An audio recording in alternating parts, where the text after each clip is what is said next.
He said it the way someone cancels a reservation. Not angry. Not emotional. Just done. Dante Moretti set down his wine glass, looked across the table at his wife of 5 years, and said, "I wish you weren't my wife." Serena didn't move, didn't breathe. The restaurant hummed around her soft jazz, candlelight, the clink of crystal, while the world she had built around this man quietly caught fire. She had worn the green dress he used to love, had her hair done that afternoon, had rehearsed in the car on the way over how she would tell him she was finally ready to talk about having a child. Instead, he looked at her like she was a problem he was tired of solving. If you were sitting in that chair, if the person across from you said those words on the night that was supposed to mean everything, what would you do? If this story already has your heart racing, you are not alone. Hit that subscribe button right now and follow Serena's journey all the way to the end, because what she discovers in the next 2 hours will shock you. Drop a like and tell me in the comments what city or country you're watching from. I want to see exactly how far this story has traveled. Now let's go back to the beginning of the night that changed everything. The restaurant was called Fornaio Rosso, which translated to something like Red Oven, though nobody who ate there cared about the translation. What they cared about was the unmarked door on West Kinsey, the reservation you needed 6 weeks in advance, and the understanding that whatever happened inside stayed inside. It was the kind of place where Chicago's most powerful men brought their wives on special occasions, and occasionally brought other women on nights that were never supposed to be remembered. Dante had reserved the corner booth. He always reserved the corner booth because it gave him a sight line to the door and kept his back to the wall. Old habit. The kind of habit that kept men like him alive long enough to sit in places like this. Serena arrived 7 minutes late, which for her was unusual. She was not a woman who ran late. She was the woman who arrived early and waited, who confirmed reservations, who kept track of anniversaries and birthdays and the names of people's children. She was the organized one, the reliable one, the one who made sure the machine ran quietly, so Dante never had to think about the small parts. She had been stuck in traffic on Michigan Avenue, and she'd spent the extra minutes in the back of the car smoothing her dress and talking herself down from a low, persistent anxiety that had been living in her chest for the better part of 3 months. Something was wrong with Dante. She knew it the way you know a storm is coming, before the sky changes something in the air, something slightly off, the way he answered her questions with one-word responses and stopped reaching for her hand when they sat on the couch. She had told herself it was the business. Dante's world was not a stable one. Men got ambitious, alliances shifted. Sometimes he went weeks, looking like he was carrying something he couldn't put down. She had learned not to ask too many questions. That was one of the first lessons of being Dante Moretti's wife. You learn to read the temperature of a room without taking it. You learn to support without crowding. You learned the difference between secrets that would keep you safe and secrets that would get people killed. For 5 years, Serena had been fluent in all of it. She slid into the booth across from him, kissed him on the cheek he turned just slightly, enough that her lips caught the edge of his jaw instead of his face, and set her clutch on the table. Traffic was brutal, she said. It's fine. She picked up the menu, even though she already knew what she was ordering. It gave her something to do with her hands. The waiter came. They ordered. Dante got the branzino. She got the pasta she always ordered here, because it was the dish she'd been eating when Dante first told her he loved her, at this same restaurant a long time ago, and she was sentimental in ways she knew he no longer was. For 20 minutes they talked about nothing. His day, vague. Hers, ordinary. A client she was helping with a logo redesign. A problem with the building's HVAC that the property manager kept promising to fix. Small conversation, safe water, but Dante kept glancing toward the door. Not casually. Not the way a security-minded man always does. Differently. Like he was waiting for something. Or someone. The food arrived. He cut into his fish, wrapped pasta around her fork. And then, in the middle of her telling him about the bakery owner who couldn't decide between 2 shades of blue, he set his knife down and looked at her. Really looked at her. The way you look at something you're about to stop carrying. Serena, yeah, I need to say something. She set her fork down. He didn't hesitate. There was no build-up, no softening, no careful construction of words designed to be kind. He just says it, flat and clean like a man reading a line from a document he had already signed. I wish you weren't my wife. The jazz kept playing. Someone at another table laughed. A waiter passed with a tray of wine. Serena didn't speak. Dante looked at the tablecloth for a moment, then back at her. Our marriage has become something I can't keep pretending is working. It's boring, Serena. It's predictable. I feel like I'm suffocating. She heard the words. She processed them in the way your brain processes something too large to fully absorb in pieces, slowly one fragment at a time. Boring, predictable, suffocating. 5 years, she said finally. I know. Tonight is our anniversary. I know that too. Then why? His phone lit up on the table between them. The name on the screen was Bianca Rizzo. He moved for it fast, too fast, the reflex of a man who had trained himself to reach for it before anyone else could see, but his hand bumped his water glass, and the phone slid 3 inches toward Serena's side of the table. For 1 full second, they both looked at it. Then Dante picked it up, declined the call, and set it face down. I should take a minute, he said. Of course. Her voice came out very calm. She was not calm. Something underneath the calm was turning into something else entirely. Go ahead. He got up from the table. She watched him walk toward the back of the restaurant, watched him disappear around a corner where the light was low, and the noise from the kitchen swallowed conversations. Serena looked at the phone. It was face down, locked. She should not touch it.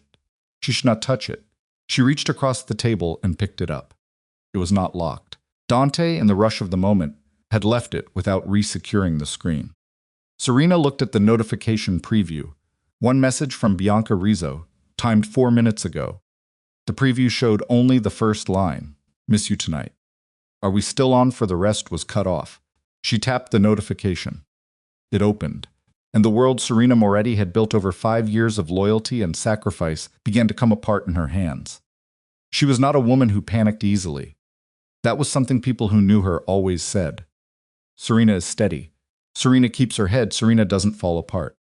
She sat in that corner booth at Fornaio Rosso, and she read every single message in the thread between her husband and Bianca Rizzo, and she kept her face completely still. The thread went back 6 months. 6 months of messages. Late-night texts. Good morning messages. Pet names she had never heard Dante use with anyone. Photographs, not explicit, just intimate. A woman laughing in sunlight. A table set for 2 at what looked like a hotel. A pair of shoes, heels, photographed on a marble floor with the caption, "Just for you." Dante's responses were not the responses of a man conducting a casual affair. He had written things like, "I have never felt like this, and you make everything bearable," and once, in a message sent at 2:14 in the morning, on a Tuesday in February a night, Serena remembered because she had woken up and found his side of the bed cold, and told herself he was downstairs unable to sleep. I know this has to change. Soon she kept scrolling, hotel reservations. 6 of them at 4 different hotels across the city, all booked in the last 5 months. The kinds of hotels where a man paid in cash and didn't use his real name, except Dante had used a credit account she didn't know existed. She saw the last 4 digits of the card number in one of the confirmation emails he'd forwarded to Bianca as proof of the booking. She did not recognize that card number. She had never seen it before. She scrolled further. There were purchase confirmations. A jeweler on Oak Street. The total, $4,200. No description of the item. But the date was 3 weeks ago, and Serena had not received jewelry 3 weeks ago, and a number that size would have registered in the accounts, she thought, she monitored. She had not been monitoring all of them. She understood that now. There were payments, not huge, individually, but regular. Transferred from an account she knew their joint account to an account she did not, in amounts that would not individually trigger alarm, but that, accumulated, added up to something that made her hands go cold. She read one more message. It was sent by Dante 6 days ago. Just be patient a little longer. I'm handling it. You won't have to hide much more. Serena set the phone face down on the table. She picked up her wine glass and took one slow sip. She looked at her food, at the pasta she had ordered for sentimental reasons, at the anniversary dinner that would not be finished. Then she picked up the phone again, opened the settings, and airdropped the entire conversation thread messages, photos, confirmations, everything to herself. She had a good phone. It was fast. By the time Dante came back around the corner, the transfer was complete, and she had set his phone exactly where she found it, face down, equidistant from his water glass and the bread plate. She was eating her pasta when he sat back down. Sorry about that, he said. No problem. He picked up his knife and fork, cut into the fish, looked at her for a moment like he was gauging something, trying to read the room the way men like him had learned to. She smiled at him. It was the most difficult thing she had ever done. You were saying, she said, that you feel suffocated. He studied her for one more second. Then he nodded and started to speak again, and she sat there and let him talk, and she looked at his face, the jaw she used to hold in her hands. The eyes that had once looked at her like she was the most valuable thing in any room, and she felt something inside her that she could only describe as the sound of a door closing. Not slamming, not breaking, just closing quietly. Finally, for good, she let him finish his dinner. She did not scream. She did not throw her wine glass or her water or the bread basket. She did not reach across the table and make a scene in the one restaurant in Chicago where you absolutely did not make scenes.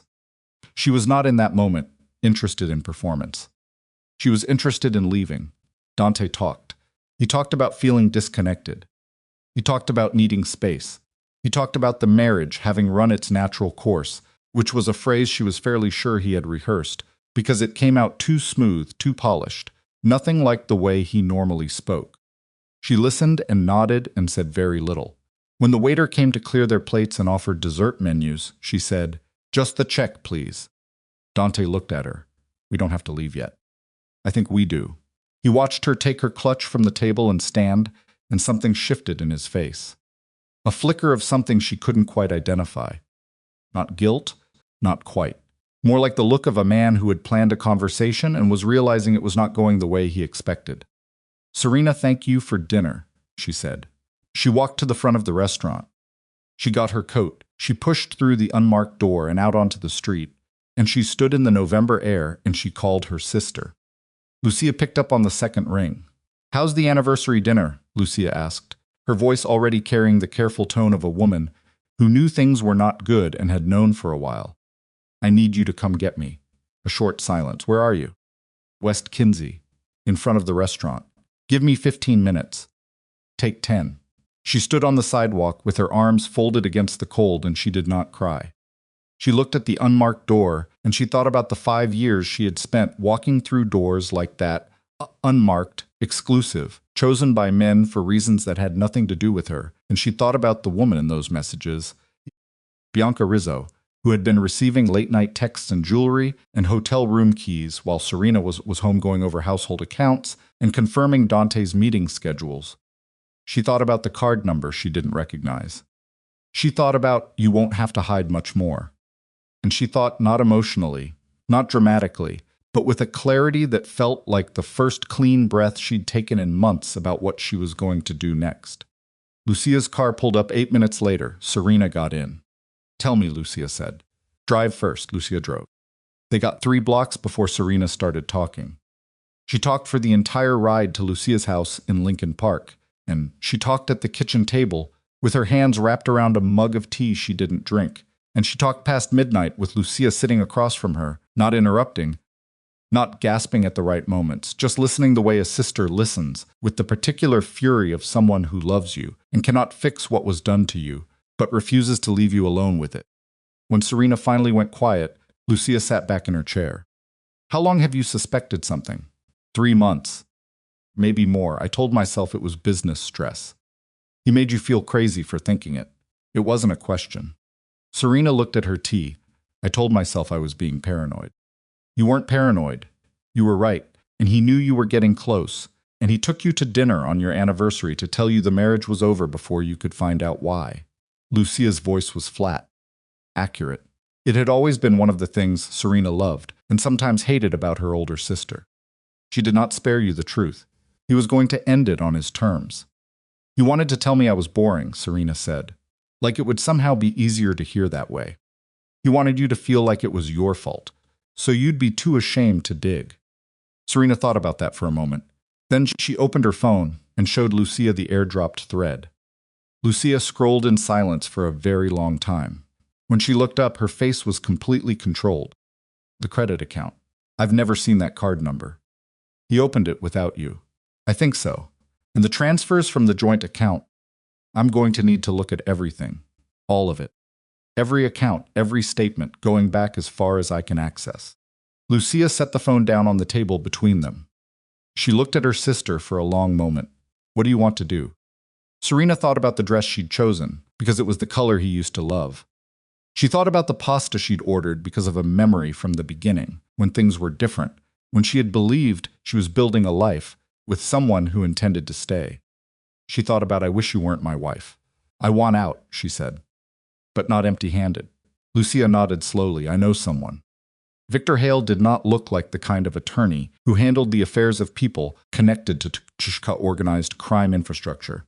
He looked like a man who owned a good library, wore shoes that cost what most people paid in rent, and had figured out early in his career that the most dangerous documents in the world were not weapons but financial records. He agreed to meet them the next morning at his office on the 42nd floor of a building on Wacker Drive, which had a view of the river and a reception area with no family photos on the walls, and absolutely no indication of whose business had been settled inside those rooms. Lucia had known him for 4 years. She had never explained the exact nature of that history to Serena, and Serena had never asked. Victor listened to everything without writing anything down for the first 20 minutes. Then he picked up his pen and pulled a legal pad toward him and said, All right. From the beginning, Serena went through it, the messages. The hotel bookings, the jewelry purchase, credit account, the transfers. Victor let her finish. Then he asked his questions, which were precise and unapologetic, and had nothing to do with how she felt, and everything to do with what she could prove. Do you have copies of the account statements? Not yet, but I have access. Get them. All of them. Going back 3 years. If he's been moving money, 3 years is far enough to establish a pattern. He controls most of the financial accounts. Your name is on the joint accounts. Yes, then your access is legal. Pull everything you can before he changes the passwords. Victor looked at her over his reading glasses. He will change the passwords. Probably soon if last night went differently than he planned. It did. How differently? He expected me to fall apart. I didn't. Victor wrote something down. Then he knows you're not operating on the script he prepared. Which means the clock on your access is shorter than you'd like. He set the pen down. I need to ask you something, and I need you to answer honestly, because it will affect how we approach this. Okay, what do you want? Serena opened her mouth. Not the emotional answer, Victor said, not unkindly. Not what you wish had happened. Not what you think you're supposed to say. What do you actually want to walk away with? She thought about it. Genuinely. The first honest thinking she'd done in days, without the noise of the betrayal drowning everything else out. My share, she said.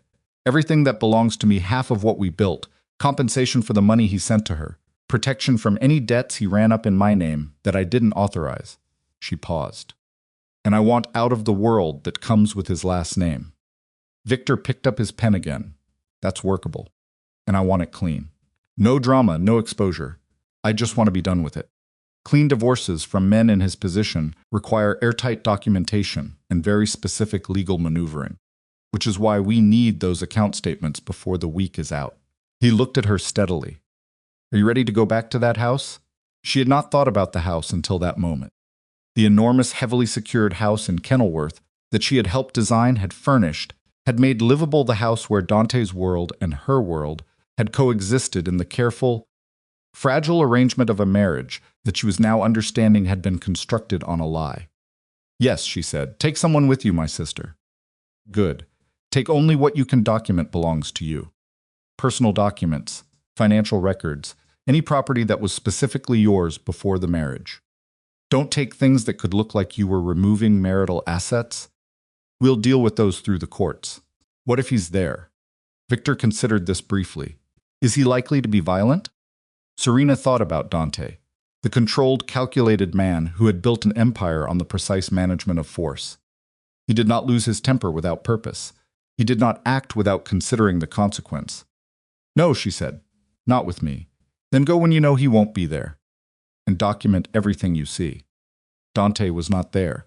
He was at one of the properties downtown she knew, because Lucia had people, the way Lucia always had people, quietly, and without making a show of it, and Serena went to the Kenilworth house on a Wednesday afternoon, with Lucia beside her, and a bag she'd packed with that specific, purposeful emptiness of someone who knows they are not coming back. The house was the same. Big, still, expensive in the way of things maintained by people paid to maintain them. The housekeeper had the day off. The security detail was at a reduced rotation because Dante hadn't requested full coverage. Serena moved through the rooms she knew by heart. Her documents from the study, the originals of their marriage certificate, her own birth certificate, her prior tax records from before they were married, a folder of correspondence relating to her former freelance work, her personal jewelry, the pieces she'd owned before Dante, the pieces given to her by her mother and grandmother, the pieces whose provenance was unambiguous and would not be disputed. Her laptop, the external hard drive from the closet shelf where she kept backups of her old design work. She moved efficiently. She did not linger. She was not going to stand in her own kitchen and cry about the life she had built here. She was doing the inventory. She went to the bedroom last. The closet on her side was organized the way she'd always kept it.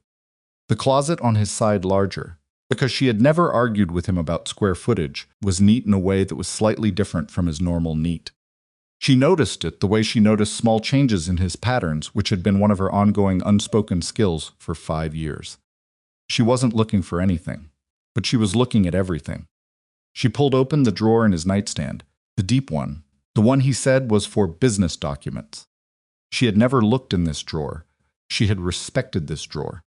Inside was a velvet box. She picked it up, opened it. A diamond bracelet, delicate, clearly expensive, the kind of piece chosen with attention by someone who knew the woman's taste. On the inside of the clasp, engraved in small letters, B. She stood holding the box for a moment, long enough to understand what she was looking at. Long enough to run the calculation, the jeweler's receipt on his phone, $4,200. 3 weeks ago, the woman who had been receiving texts at 2 a.m., the hotel rooms, be patient just a little longer. Bianca. The bracelet had been purchased for Bianca. Was sitting in Dante's nightstand in the house Serena had designed and furnished and lived in. The house that was also Bianca's secret staging ground. Apparently a place where gifts for another woman were stored, where another life was being planned, while Serena slept in the room 30 feet away. She set the box back exactly as she found it. Lucia was in the guest room. She found Serena in the hallway a minute later, and Serena pointed at the nightstand with a look that Lucia understood without explanation. Lucia went in, opened the box, looked at the engraving. Then she opened the guest closet. On the top shelf, in a dry cleaner's bag, was a dress. Red. Elegant. A size smaller than Serena wore. The tag from a boutique on Rush Street was still attached, and the dress still had the tailor's marks on the hem not yet picked up. Still being altered. Apparently brought here for storage because there was no clean explanation for it at Dante's downtown apartment. Lucia held it up. Neither of them spoke. There was nothing to say that the bracelet and the dress hadn't already said. This was not an affair in the abstract. This was not a man who had briefly lost his footing and made a mistake he regretted. This was a man who had brought another woman's things into his home. Who had stored jewelry meant for her in the drawer next to where his wife slept. Who had been, not just conducting an affair, but quietly assembling a replacement life. For how long? That was the question Serena kept coming back to as she stood in that hallway. How long had she been living inside someone else's plan? She photographed everything, methodically. The velvet box, the engraving, the dress, the tags, the cleaner's bag. She forwarded the photographs to herself. She texted Victor a brief message, found additional evidence. Call me later. Then she walked out of the house and did not look back. 3 days later, Dante came to Lucia's house. She watched through the window as the black SUV, with 2 men in it, pulled up in front of the brownstone. She watched Dante get out alone. He had told the others to stay and walk up the steps and ring the bell. Lucia answered. I need to see Serena. She doesn't want to see you. Tell her I'm here. She knows. Lucia leaned against the doorframe. She was not a large woman, but she had the particular quality of someone who occupies space with complete intention. She was watching you walk up. Dante looked past Lucia's shoulder, toward the hallway, toward wherever he thought Serena might be standing. Please, he said. Lucia stepped back and led him into the entryway, which was as far as he was getting. Serena came down the stairs. She'd known she would eventually have to look at him again, and she told herself it wouldn't be hard, but it was harder than she expected, not because she wanted him back, but because she could still see Underneath the exhaustion and the control, the man she had believed in. That was the particular cruelty of a long betrayal. You didn't stop recognizing the person. You just stopped being able to trust what you recognized. You didn't have to disappear, he said. I didn't disappear. I left Serena. I said things I Dante. She kept her voice flat. Don't apologize for the things you said. What you said is the most honest conversation we've had in months. The problem isn't that you said it. The problem is everything you did before you said it. He was quiet for a moment. That was unusual. Dante was not a man who went quiet often. It was a mistake, part. All of it. 6 months, she said. 6 months of messages, hotel rooms, gifts, money out of our accounts. That's not a mistake. A mistake is one night you regret. What you built was a project. I ended it. She looked at him. When? He didn't answer right away. And she knew with the bone-deep certainty of someone who had spent 5 years learning to read this man that the timing was not what he wanted her to think it was. Did she end it, Serena said, or did you? I ended it. Dante, something moved in his face. She left, Serena said. Bianca left, and now you're here. That's not... She found out about the divorce, or about the finances, or both. And once the comfortable situation stopped being comfortable, she was gone, and now you've come here because the plan you had in mind didn't work out the way you intended. She shook her head. You didn't choose me. You came back because she stopped choosing you. He looked at her for a long moment without speaking. She didn't look away. She had been afraid, she realized, of this moment. Afraid that seeing him in person would collapse the clarity she had built since that night at the restaurant. Afraid that some part of her would fold back toward him, the way she always had quietly, accommodatingly, in the habit of loyalty. But she looked at him standing in her sister's entryway, and she felt nothing that resembled the pull she'd expected. What she felt was something stranger and more solid, the specific feeling of a decision that was already made. Lucia came in from the kitchen and held out a manila envelope. Dante looked at it. Those are divorce papers, Serena said. Victor Hale's contact information is on the cover sheet. Your attorney will know him. Dante took the envelope. He held it without opening it. He looked at her the way someone looks when they have run out of moves and know it and cannot accept it. Serena, I'm not angry at you, she said. I want you to know that. I'm not doing this because I want to punish you or burn your life down. I'm doing it because you already burned ours, and I'm not going to keep standing in the ash, pretending there's a house still there. He didn't answer. Take care of yourself, she said. She turned and walked back toward the kitchen. Behind her, she heard Lucia open the front door. She heard Dante's shoes on the hardwood, crossing toward it. She heard the door close. And in the kitchen, alone for a moment, she stood at the counter and gripped the edge of it and breathed one slow breath, then another, because she was not entirely without feeling, and she never had been, and she was not going to pretend otherwise. She had loved him. That was real. 5 years of something built with her own hands was real, even if the foundation had been rotten without her knowing. She allowed herself exactly that much. Then she straightened up, let go of the counter, and opened her laptop. She had financial records to pull before the week was out, and a call with Victor in the morning. And a business she had just remembered. She used to have a life she had once been good at, before she had quietly dissolved herself into someone else's. There was work to do, not revenge, not destruction. Just the long, unglamorous, necessary work of building something new, starting from whatever she had left. The laptop was open on the kitchen table when Lucia came back in, and Serena was already 3 accounts deep into the online banking portal, writing numbers down on a yellow legal pad with the focused, slightly mechanical energy of someone who has decided that feeling things can wait. Lucia stood into the doorway for a moment. She didn't say anything about Dante, about the envelope, about the fact that her little sister had just handed divorce papers to a man who could make entire city blocks go quiet on command. She looked at the legal pad, at the column of numbers growing under Serena's pen, and she said, I'll make more tea.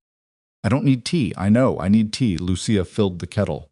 What are you seeing? The joint checking goes back 18 months online. I can request paper statements for the 3 years before that through Victor. Serena turned the pad so Lucia could see from across the kitchen. Look at these transfers. 2nd week of every month. Sometimes a second one mid-month. Always to the same account. Lucia leaned over. The amounts were not enormous individually. 800 here, 1,200 there. One for $2,000 in a month, where she could now guess what the occasion had been: a hotel, a gift, a weekend somewhere that required a cover story she had apparently never needed to construct because Serena had never been the kind of wife who demanded accounting. "He was counting on you not looking," Lucia said. He was right. The kettle clicked. Lucia poured. She set a mug next to the laptop, even though Serena had said she didn't want it, because Lucia understood that sometimes people refuse the things they need, and you give them anyway. Serena kept writing. The column grew. By midnight, she had a rough total that made her set the pen down and sit back in the chair and stare at the ceiling for a long moment. Over the course of what she could access, nearly $31,000 had moved from their shared accounts to the account she didn't recognize. $31,000 in quiet installments over 18 months. And that was only what she could see from 18 months of digital records. 3 more years of statements hadn't arrived yet. Victor said 3 years, she said. Then the number gets bigger. Potentially a lot bigger. Lucia sat down across from her and wrapped both hands around her mug. "How are you doing with that number?" "I'm angry," Serena said with the flat honesty of someone who had decided not to perform feelings. "I'm not shaking angry. I'm cold angry. The kind where you just want to be accurate. That's actually the more dangerous kind." Good. She called Victor's office line and left his message even though it was past midnight, because she knew from the brief conversation, after she'd sent the photographs, that he checked his messages in the morning before his first appointment, and she wanted this on his radar the moment his day started. She kept the message short. She said she had a preliminary total from 18 months of accessible records, that she'd photographed additional evidence at the residence, and that she needed to discuss timeline for requesting the full 3-year paper statement pull as soon as possible. Then she closed the laptop and went to sleep in Lucia's guest room, which smelled like the lavender sachets Lucia put in every linen closet, and she lay on her back, looking at the ceiling, and thought about $31,000 and a diamond bracelet engraved with a letter that was not her initial, and then she stopped thinking about it because thinking about it further tonight would not change the number or the engraving, and she needed to sleep because tomorrow was going to require her to be functioning. She slept, not well, but she slept. Victor called at 7:48 the next morning, which told her he had indeed checked his messages before his first appointment.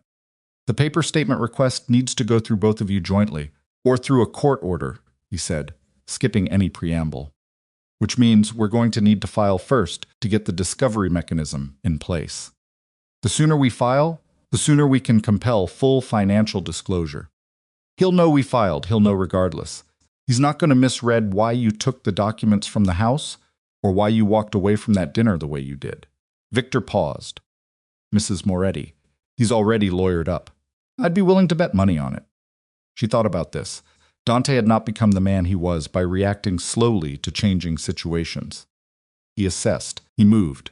He got ahead of things.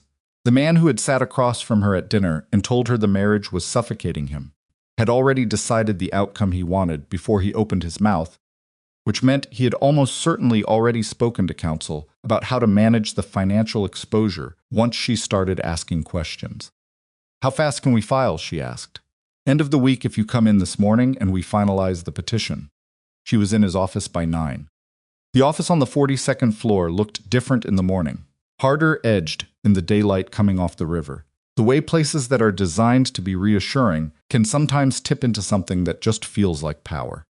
Victor had coffee and a paralegal named Diane, who did not make small talk, and who had a way of moving through a room with documents that made Serena think she had probably seen everything. They went through the petition line by line. Victor was thorough in a way that required Serena's full concentration, which she was grateful for because full concentration left no room for the background noise of grief and fury that kept trying to surface. When they got to the financial misappropriations, Victor asked her to walk him through the photographs from the house again. She did. He looked at the bracelet photograph for a long time. The engraving. Yes, and the receipt from the phone records puts this purchase at $4,200, 3 weeks before the anniversary dinner. Correct, purchased from a marital account? I believe so. I haven't matched the exact debit yet. When we get the full statements, we will. He made a note. The dress in the guest closet still had the cleaner's bag and the tailor marks. He brought personal property belonging to his affair partner into the marital residence. Yes, Victor set his pen down briefly, which she had come to understand was his version of a significant pause. I want to be direct with you about something, please. Men in your husband's position often have access to financial structures that are deliberately difficult to untangle. Holding companies, trusts, accounts, and other names. The 31,000 you've identified is almost certainly not the full picture. I know. The full picture may be significantly larger, which means this will not be a quick negotiation. His attorneys will fight everything. They will claim the transfers were business expenses. They will challenge the admissibility of evidence obtained from his phone, and they will try to make this process expensive enough that you consider settling for less than you're entitled to. Serena looked at him. You said this before, about it being a long fight. I'm saying it again because I want to make sure you understand what you're committing to. I understand. It will cost money you may not have immediate access to. Lucia is covering the retainer, and if this runs 18 months? 2 years? Serena thought about the accounting she'd done at the kitchen table the night before, and the red dress that's on the shelf, and the fact that she had spent 5 years reorganizing her life around a man who had spent at least 6 of those months building an exit plan that included replacing her. Then it runs 2 years, she said. Victor picked his pen back up. The filing happened on Friday. Dante's attorney called Lucia's house that same evening. Serena didn't take the call. Victor had told her not to accept any direct contact from Dante's legal team and to route everything through his office, and she had written that instruction down and intended to follow it. But the fact that they called within hours of the filing confirmed what Victor had predicted. Dante had been ready. What she did not expect was Dante himself, 2 days later outside Lucia's building. He was not at the door. He was on the sidewalk across the street, standing next to the black SUV, with his hands in his coat pockets, just standing there. When she came out in the morning to go to the coffee shop on the corner, he was there, and he looked at her across the 2 lanes of quiet Sunday traffic and did not wave or call out or move toward her. He just looked. She looked back. Then she continued to the coffee shop. He was gone when she came back. She told Victor on Monday morning. He's not going to threaten you physically, Victor said. That's not how he would operate, and it would hurt him in the proceedings. He's reminding you that he sees you, that you're not invisible to him. He considered this briefly. It may also be genuine. I wouldn't assume it's entirely strategic. It doesn't matter if it's genuine. No, Victor said. It doesn't. The financial discovery process started slowly and then accelerated in the way of things that involve lawyers, court orders, and institutions that don't move quickly until they have no choice. The 3-year paper statements arrived. Serena sat with them at Victor's conference table on a Tuesday afternoon, with Diane taking notes beside her, and she went through them the way she had learned in the past 2 weeks to go through documents systematically, without skipping, without letting any line item slide by, on the assumption that she already knew what it was. The total, once they had the full 3 years, was not 31,000. It was closer to 84. She sat with that number for a moment in the conference room, with the river 14 stories below the window, and the legal pad in front of her, and she said, $84,000. 84,320, Diane said, in the careful voice of someone who has delivered bad numbers before and knows that precision is a form of respect. Over 3 years, 2 years and 10 months, based on the pattern in the statements. The earliest transfer we can directly connect to the secondary account is from 34 months ago. Serena put the pen down. He was doing this for almost 3 years. Lucia, who had come with her, said nothing. She had been saying nothing for several minutes, which was its own form of communication. The affair started before he claimed, Serena said. The money started moving before the message thread you accessed. Victor said carefully. That's what the record shows. He was sending her money for almost 3 years, and telling me the marriage was only recently broken. She picked the pen back up. He didn't just lie about the affair. He lied about when it began. He lied about how far it went. Everything he said at that dinner about the marriage going cold. Recently, all of it was constructed to make me feel like the problem had a short history. Like maybe it was recoverable. Like I might doubt myself enough to accept a version of events that gave him the easier exit. No one in the room corrected this analysis because it was accurate and they all knew it. There is also Victor said, setting a separate page in front of her, the credit account. She looked at it. The account had been opened 26 months ago.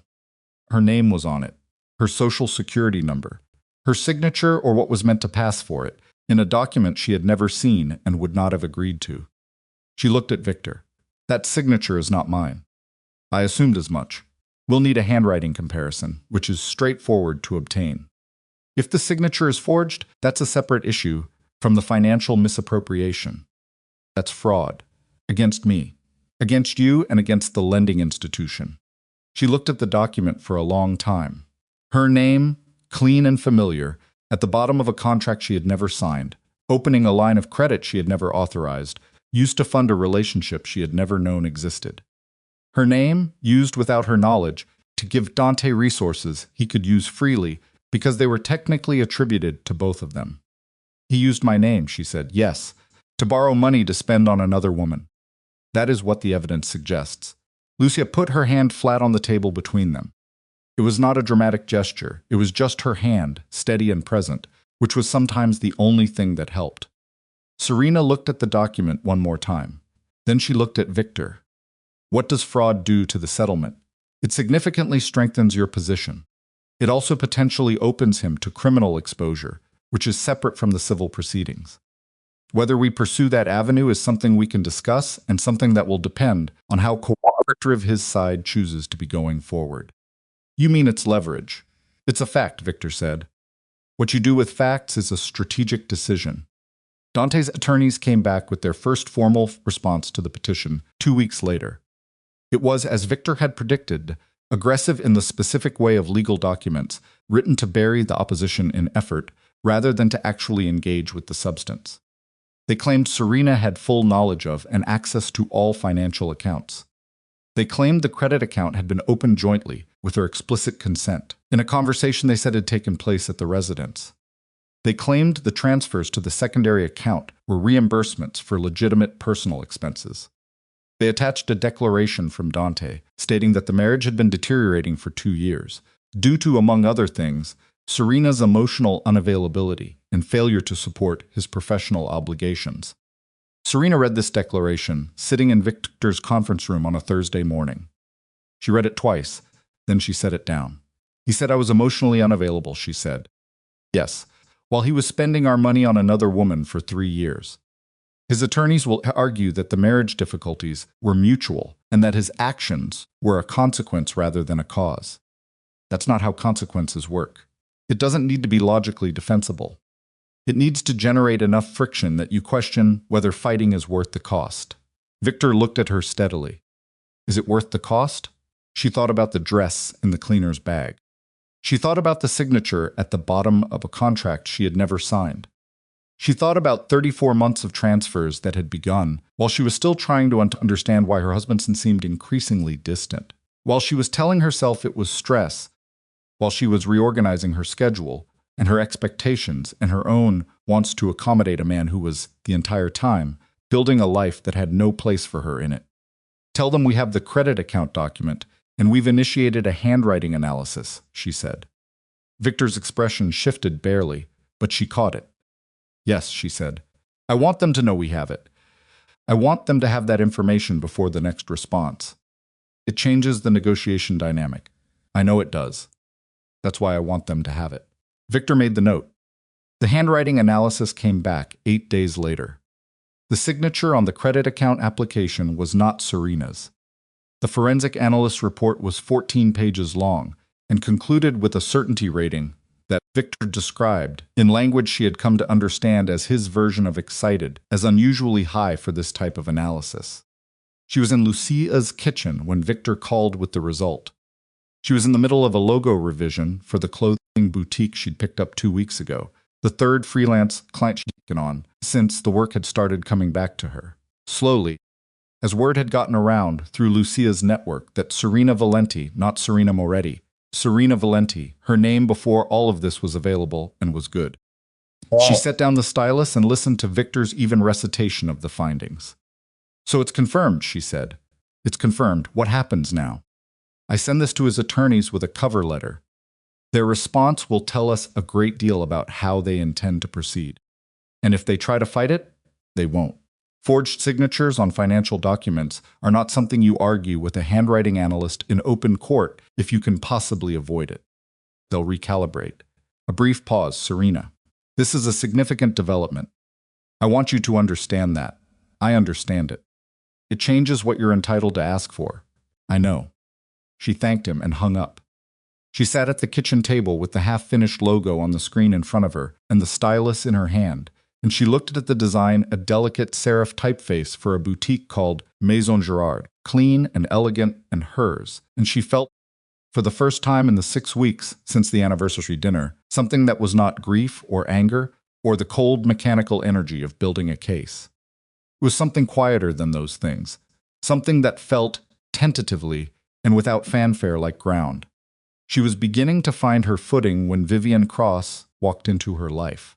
Lucia had introduced them at a small dinner at a restaurant in the West Loop, the kind of dinner Lucia engineered with the casual precision of someone who does not believe in coincidence. There were 6 people at the table. Vivian was one of them. She was 41 years old and had the quality of someone who had been underestimated for so long that she had stopped noticing it and started using it. She ran a marketing consultancy that had pulled 3 mid-sized Chicago brands from obscurity in the past 4 years. She talked fast, laughed loudly, and had an opinion about every piece of creative work she had ever encountered, which she delivered without softening it, which Serena found immediately refreshing after months of conversations where everyone was careful around her. Halfway through the meal, Vivian looked at the boutique logo Serena had mentioned in passing. She'd pulled it up on her phone to show someone else and said, "Who did this?" "I did." Vivian looked at her. "For who?" "A client. A small women's boutique on Armitage. What are you charging them?" Serena told her. Vivian made a face that communicated, without ambiguity, that the number was too low. "You know that, right?" Vivian said. "I'm rebuilding a client base. I'm pricing for volume. You're pricing like someone who doesn't think they deserve what their work is worth." Vivian handed the phone back. "I've been looking for a creative partner for 8 months. Someone who actually understands brand identity and doesn't design by committee. What's your capacity right now?" "I'm freelancing, so theoretically flexible." "I don't want theoretically flexible. I have 3 active accounts that need creative direction and 2 prospective clients in retail and hospitality that I'm pitching next month. I need a partner, not a contractor." Serena looked at her across the table. She had learned in the past several weeks to read offers the way Victor had taught her to read documents for what they actually said versus what they appeared to say at first contact. This appeared to be a genuine offer. "Tell me what that means structurally," Serena said. "It means we build something together. Split equity. Shared revenue on any joint account. You bring the creative, I bring the strategy and the client relationships. We put our names on the door and we actually go after the kind of work neither of us can win alone." Vivian picked up her wine glass. "I'm not asking you to decide tonight. I'm asking you to have coffee with me on Thursday and let me show you the numbers." Serena had coffee with her on Thursday. She looked at the numbers. She called Lucia from the parking lot afterward and said, "I think I'm going to do it." "Good," Lucia said. "You knew I had a feeling. You introduced us on purpose." "I introduced you to 6 people at that dinner," Lucia said. "You chose which one mattered. Cross Valenti Creative was not an overnight success. Nothing real is. The first month was all infrastructure and corporation documents, a lease on a small shared office space in River North. Brand identity work they did for themselves because they refused to have a mediocre logo. A website that Serena built over 3 straight nights when the insomnia that had started the week of the anniversary dinner made sleep seem like a negotiation she kept losing. The first client under the new banner was a restaurant group that Vivian had been circling for a year, and that said yes once Serena's portfolio was on the table alongside the strategy deck. The second was a hospitality brand that needed a complete identity overhaul and had a timeline that was aggressive enough to be legitimately stressful. Serena worked. She worked in the way she had forgotten. She knew how to work, not the careful, quietly diminishing productivity of someone managing a life that wasn't entirely hers, but the full engine, problem-solving, obsessive work of someone who is doing the thing they are actually built for. The paychecks that came in from Cross Valenti were not large, not yet, not by the standard of what Dante's name and money had made available to her for 5 years. But they landed in an account that was hers alone, and she had set up that account 2 weeks after Lucia's door had closed behind Dante. And every deposit notification that came to her phone felt like something she could not entirely explain in rational terms, but knew she needed. She was 3 weeks into the restaurant group project when Dante's attorneys sent their second formal response. Victor called her at the office. She took it in the small room they used for client calls, the room with the frosted glass wall and the single plant that Vivienne had insisted on, because she said no creative space should be without something living. They've acknowledged the handwriting analysis, Victor said.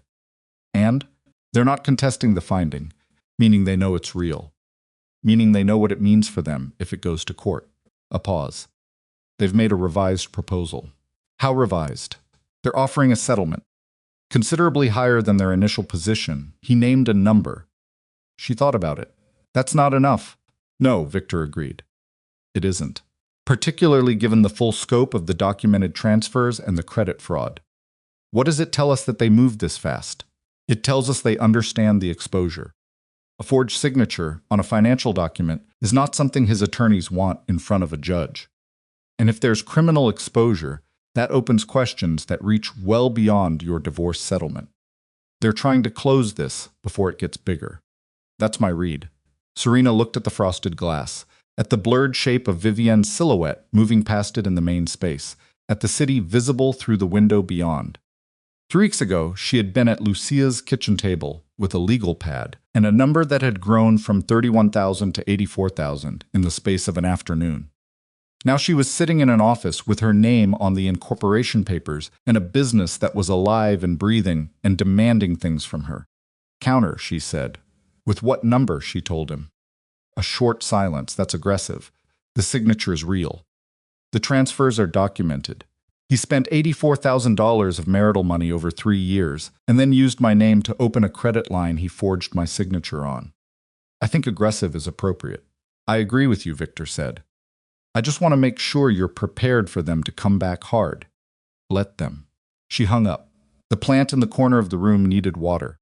She could see it from where she was sitting, the slight droop of one leaf, the early sign of thirst.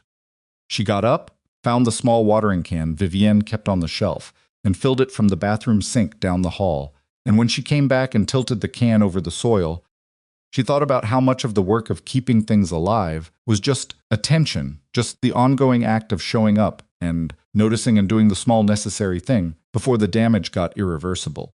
She had not been paying attention to the right things for 5 years. She was paying attention now. Dante's attorneys came back with a counter that was still short of her number, but significantly higher than their second offer, which confirmed what Victor had said about their level of concern. She was studying the counteroffer at her desk. On a Wednesday evening, the office quiet, Vivienne gone for the night, when her phone rang with a number she didn't recognize. She almost didn't answer. She answered, "Is this Serena Valenti?" A woman's voice. Careful, not hostile. Tired in a specific way. "Who is this?" A short pause. "My name is Bianca Rizzo." Serena's hand tightened around the phone. She didn't speak. "I know you have no reason to take this call," Bianca said. "I know you probably want to hang up, and I won't blame you if you do. But I need to tell you something, and I didn't know how else to reach you except like this." "What do you need to tell me?" Another pause. Longer. The sound of someone choosing words the way you choose footings on unstable ground. "He told me you two were already over," Bianca said. When things started. He said the marriage had been dead for years. That you had an arrangement. That you both knew it was ending and were just figuring out the logistics." Serena said nothing. "I'm not telling you that as an excuse. I'm not asking for anything. I just want you to know that what he told me, what he told both of us, I don't think any of it was real." Her voice cracked, just slightly, and then steadied. "He told me I was going to be the one he chose. That once everything was settled, things would change. And then when the divorce filing happened, he called me and said he needed me to be patient longer, and I asked him what timeline was, and he says it was complicated. And I told him I was done, waiting for a man who talked about the future and lived entirely in the present." Another pause. "He wasn't going to choose either of us. He was just going to keep managing everyone for as long as he could."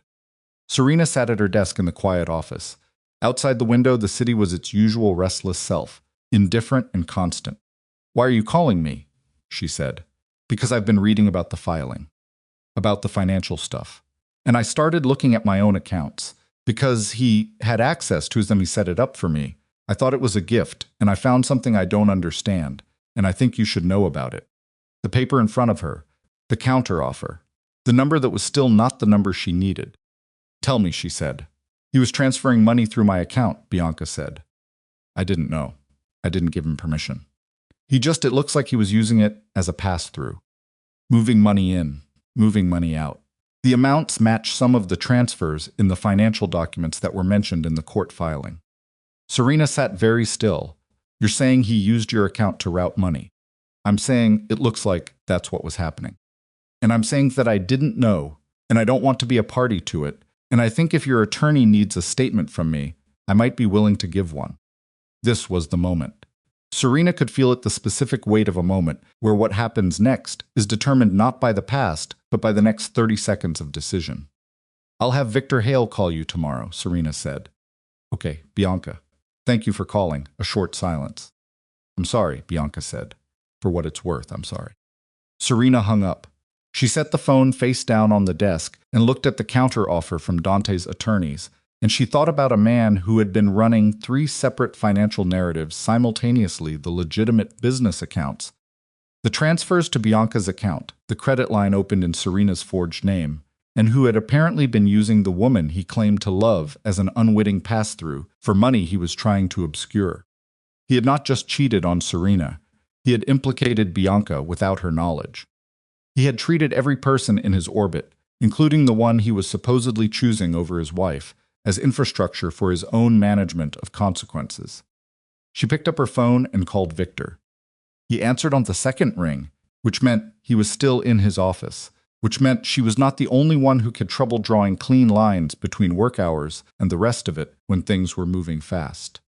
"I just got off the phone with Bianca Rizzo," she said. A pause. "Tell me," she told him. When she finished, Victor was quiet for a moment that felt longer than it probably was. "He used her account as a pass-through," Victor said. That's what she described. "She's willing to provide a statement." She said she might be. "You need to talk to her tomorrow before she changes her mind or someone gets to her first." "I'll call first thing." Another pause. "Serena, this changes things substantially." "I know. If the pass-through account can be documented, if her bank records show the inflows and outflows matching the transfers from your joint accounts, then the picture of what he was doing becomes significantly more complete and significantly more damaging." She looked at the counteroffer on her desk. The number that wasn't enough. "Then we don't accept the counter," she said. "No," Victor said. "We don't. We go to the settlement conference." "Yes, and we bring everything." "Yes," Victor said, and in his voice was the particular steadiness of a man who had been waiting to say that word for some time. Serena hung up. She sat in the quiet office alone for a moment. Then she picked up the counteroffer, folded it in half, and set it at the edge of the desk where Diane could file it in the morning under the correct section of the case folder, not rejected yet, not officially, but moved aside, because what was coming next had already made it irrelevant. There was no version of this now where Dante could manage his way to a comfortable exit. He had run out of quiet places to move the money. He had run out of people who didn't know what he had done. And the settlement conference was 10 days away, and Serena Valenti was going to walk into that room with everything. And the man who had looked across a candlelit table on their anniversary and told her he wished she wasn't, his wife was about to find out exactly what it cost to say that to the wrong woman. Victor called Bianca Rizzo at 8:14 the next morning. Serena knew this because Victor sent her a text at 8:17 that said simply, she answered, "We're talking now." Which meant Bianca had not changed her mind overnight, had not been reached by someone who convinced her that cooperation was a bad idea, had not woken up in the morning light and decided that the call she made the night before was a mistake she needed to walk back. Serena was at the Cross Valenti office by 8:30, which was earlier than Vivienne usually arrived, and she made coffee in the small kitchen off the main space, and sat at her desk and tried to work on the restaurant group project because the alternative was sitting and waiting, which she was not built for. She got through 40 minutes of actual productive work before Victor called back. "She gave me an hour," he said. She's cooperative and she's credible and she's scared. Of Dante? Of exposure. She didn't know the account was being used as a pass-through, but she understands that not knowing doesn't automatically protect her if his attorneys try to construct a different narrative. A pause. I told her to get her own counsel before she signs anything. I recommended 2 names. Is she going to? I think so. She's not naive. She's angry and she feels used and she wants out of the situation cleanly, which means she has an incentive to cooperate with us because full disclosure is the thing most likely to accomplish that. Turned her coffee mug in her hands. What did she tell you about the account? She received what she believed was a gift. Dante set up a joint savings account in both their names, told her it was for their future, that he'd be contributing regularly. She had a debit card attached to it. She used it for personal expenses. He told her to treat as covered. Victor's voice was careful, and even in the way it got when he was managing information with specific intention. What she didn't know was that money was moving through that account in patterns that don't reflect normal personal spending. Deposits would come in, and within 24 to 72 hours, different amounts would transfer out to a third account she wasn't aware of. A third account that we haven't identified yet. Her bank records, once her attorney subpoenas them, should give us the outbound account number. Serena set the mug down. A third account, not the joint checking, not the account she'd identified in the transfers, not the fraudulent credit line. A third account sitting somewhere outside the financial picture she had spent 6 weeks assembling, receiving money that had moved through Bianca's account like water through a pipe in from one direction, out to another, leaving Bianca holding the account and the exposure while Dante sat at a clean remove from whatever the final destination was. He was hiding money, she said. That is the most straightforward interpretation of what the pattern suggests. Not just spending it on Bianca, actually hiding it. Moving it somewhere. Possibly. We don't know the purpose of the third account yet. It could be concealment of marital assets for the purpose of reducing the settlement figure. It could be connected to his business operations in ways that are separate from your divorce proceedings. It could be both. Victor paused. What I can tell you is that if this account exists and contains money that originated from marital assets, it changes the settlement calculation substantially. How substantially? Enough that I'd like to delay the settlement conference. She had not expected that. Delay it, she said, by 2 weeks. To give Bianca's attorney time to move on the subpoena and give us time to review what comes back before we walk into that room. His voice was steady. I know you want this done. I know the conference is 10 days out, and you've been building toward it. But walking in without full information about the third account means we're negotiating against a hand we can't fully see. Serena looked at the window. The city outside was moving, indifferent, the way it always was. She thought about what Victor had said the first time they sat in his office, that this would not be quick, that Dante's attorneys would make it expensive, that the goal was to outlast the friction rather than to rush the resolution. She thought about the third account. How confident are you that the subpoena produces results in 2 weeks? Bianca's attorney is motivated. She's a young woman who has been inadvertently exposed to financial fraud. Her counsel will move fast. 2 weeks, Serena said. 2 weeks. Request the delay. She hung up and stared at the half-finished design on her screen, and the clean, careful work of it felt briefly very far away from the thing she was actually living. And she let that feeling sit for exactly as long as it needed to, before she picked up the stylus and went back to work.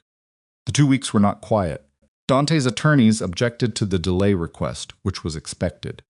The court granted a modified extension of 10 days, which was not what Victor asked for, but was workable. In the meantime, Bianca retained counsel a woman named Prescott, who had a reputation in the city for moving fast on financial litigation and not losing sleep over powerful men, and Prescott filed for the bank records within 48 hours of being retained. Serena knew all of this in fragments, through Victor's brief and factual updates, through Lucia, who had her own network of knowing things, through the particular texture of the silence, from Dante's side, which felt, by the second week, less like strategy and more like a man watching the walls close, and not yet having decided how to respond to the geometry of it. She was in the office on a Thursday afternoon, 8 days before the rescheduled conference, when Vivian put a coffee on her desk and sat down across from her without being asked. Talk to me, Vivian said. I'm fine. You've redrawn that same logo element 6 times in the last hour. You're not fine, you're just functional, which is different. Vivienne folded her hands on the desk. She was not a woman who softened things for effect. What's happening with the case? Serena had been careful about how much she told Vivienne. Not because she didn't trust her. She trusted her the way you trust someone who has shown you their actual self in a short time, and whose actual self turns out to be solid, but because the details of the case had a particular weight, and she was cautious about distributing that weight unnecessarily. But 8 days out, with the third account still unconfirmed, and the extension running, and the restaurant group deadline also running, something in her was tired of being careful. She told Vivienne about the third account. Vivienne listened without interrupting, which was somewhat unusual for her. He was hiding money from you, Vivienne said when she was done. Possibly. Not possibly. If the pattern is what Victor described, that's not coincidental routing. That's deliberate architecture. She picked up her own coffee. How much? We don't know yet. Could be significant. Vivienne looked at her for a moment. And if the subpoena comes back and there's a number in that account, that changes everything. What do you do? Victor recalculates the settlement demand. I'm not asking what Victor does. I'm asking what you do. Serena thought about it. Actually thought about it. Not the legal strategy version, but the human version, what she would do, privately, in the part of herself that wasn't managed or strategic. If it turned out that the full scope of what Dante had done was larger than even the past 6 weeks of excavation had suggested. I don't know, she said honestly. Vivienne nodded. That's the right answer. The wrong answer would be one you said quickly. She stood up. The conference is in 8 days. Between now and then, you do the work in front of you. The case is Victor's, this. She gestured at the screen, at the office, at the 2 names on the door as yours. Serena looked at the screen. She deleted the 6 iterations of the logo element and started again from the version she'd done 3 days ago, the one she'd abandoned because she second-guessed herself, the one that was actually right. The bank records came back on a Tuesday. Victor called at 11:47 in the morning and asked if she could come to his office at 2 o'clock. She knew from the way he asked not whether she was available, but whether she could come. The specific weight of that word that what he had found required sitting across a table rather than a phone call. She told Vivienne she'd be back by 4. She was in Victor's conference room at 5 minutes to 2. Diane was there, which meant documents. Victor was standing at the window when she came in, which was unusual. He almost always sat when she arrived, always controlled the physical geography of the room with the particular stillness of someone who understood that composure is a form of information. He was standing. Sit down, he said. She sat. He came to the table and opened the folder in front of her. The subpoena produced Bianca's full account records, going back 36 months, he said. Prescott's team ran the analysis. The pattern holds throughout deposits in, transfers out, regular enough to be systematic, irregular enough in amount to avoid automatic flagging. And the third account? Victor sat down. The third account, he said, is registered to a holding company called Meridian Consultation Group, LLC, registered in Delaware. The registered agent is a name that means nothing on its own, but the operating address on the formation documents is an office suite in the loop. What does that mean? It means someone went to some effort to make this account difficult to trace. Delaware Incorporation, a registered agent, an address that is almost certainly a mail forwarding service. It's not amateur. He looked at her steadily. We ran the formation date on the LLC. It was incorporated 4 years ago. 4 years ago. 1 year before the money started moving. He set it up a year before the transfer started, she said, which suggests planning rather than improvisation. He didn't create this structure in response to the affair beginning or in response to any particular financial event. He created it a year in advance and then began using it. Serena looked at the document, the name of the LLC printed in clean business font. Meridian Consultation Group, a name designed to be uninteresting, to be skipped over, to mean nothing to anyone who happened to see it on a transfer record. How much is in it? Victor looked at her for a moment before he answered. And in that moment, she understood that the number was going to be the largest number she had heard yet. Based on what we can trace through Bianca's account records alone, he said, the inflows to Meridian over 36 months total approximately $212,000. She heard the number. She sat with it. $212,000. Moved through Bianca's account, piece by piece, over 3 years, into a shell company set up a year before the transfers began, on top of the $84,000 from the joint accounts, on top of the fraudulent credit line. The total was not a number she could hold in her head without effort. That's nearly $300,000, she said. In the transfers we can currently document. The Meridian account itself, its full balance, any other inflows from sources we haven't yet identified, we can't see that without a separate subpoena, which will require a stronger evidentiary basis than we currently have for a non-party entity. But the 212 from Bianca's records alone is documentable. Yes, Serena put both hands flat on the table. She was not performing composure. She genuinely needed a moment to feel the actual floor beneath the information, to make sure the ground she'd been building on for 6 weeks had not just shifted in a way she couldn't recover from. It had not shifted. She was still standing on it. But what was on the other side of this table, what Dante had built in secret over 4 years of deliberate, patient, invisible architecture, was larger than anything she had allowed herself to imagine when she was doing the initial accounting at Lucia's kitchen table. He was planning to leave, she said. Not just leave me. Leave everything.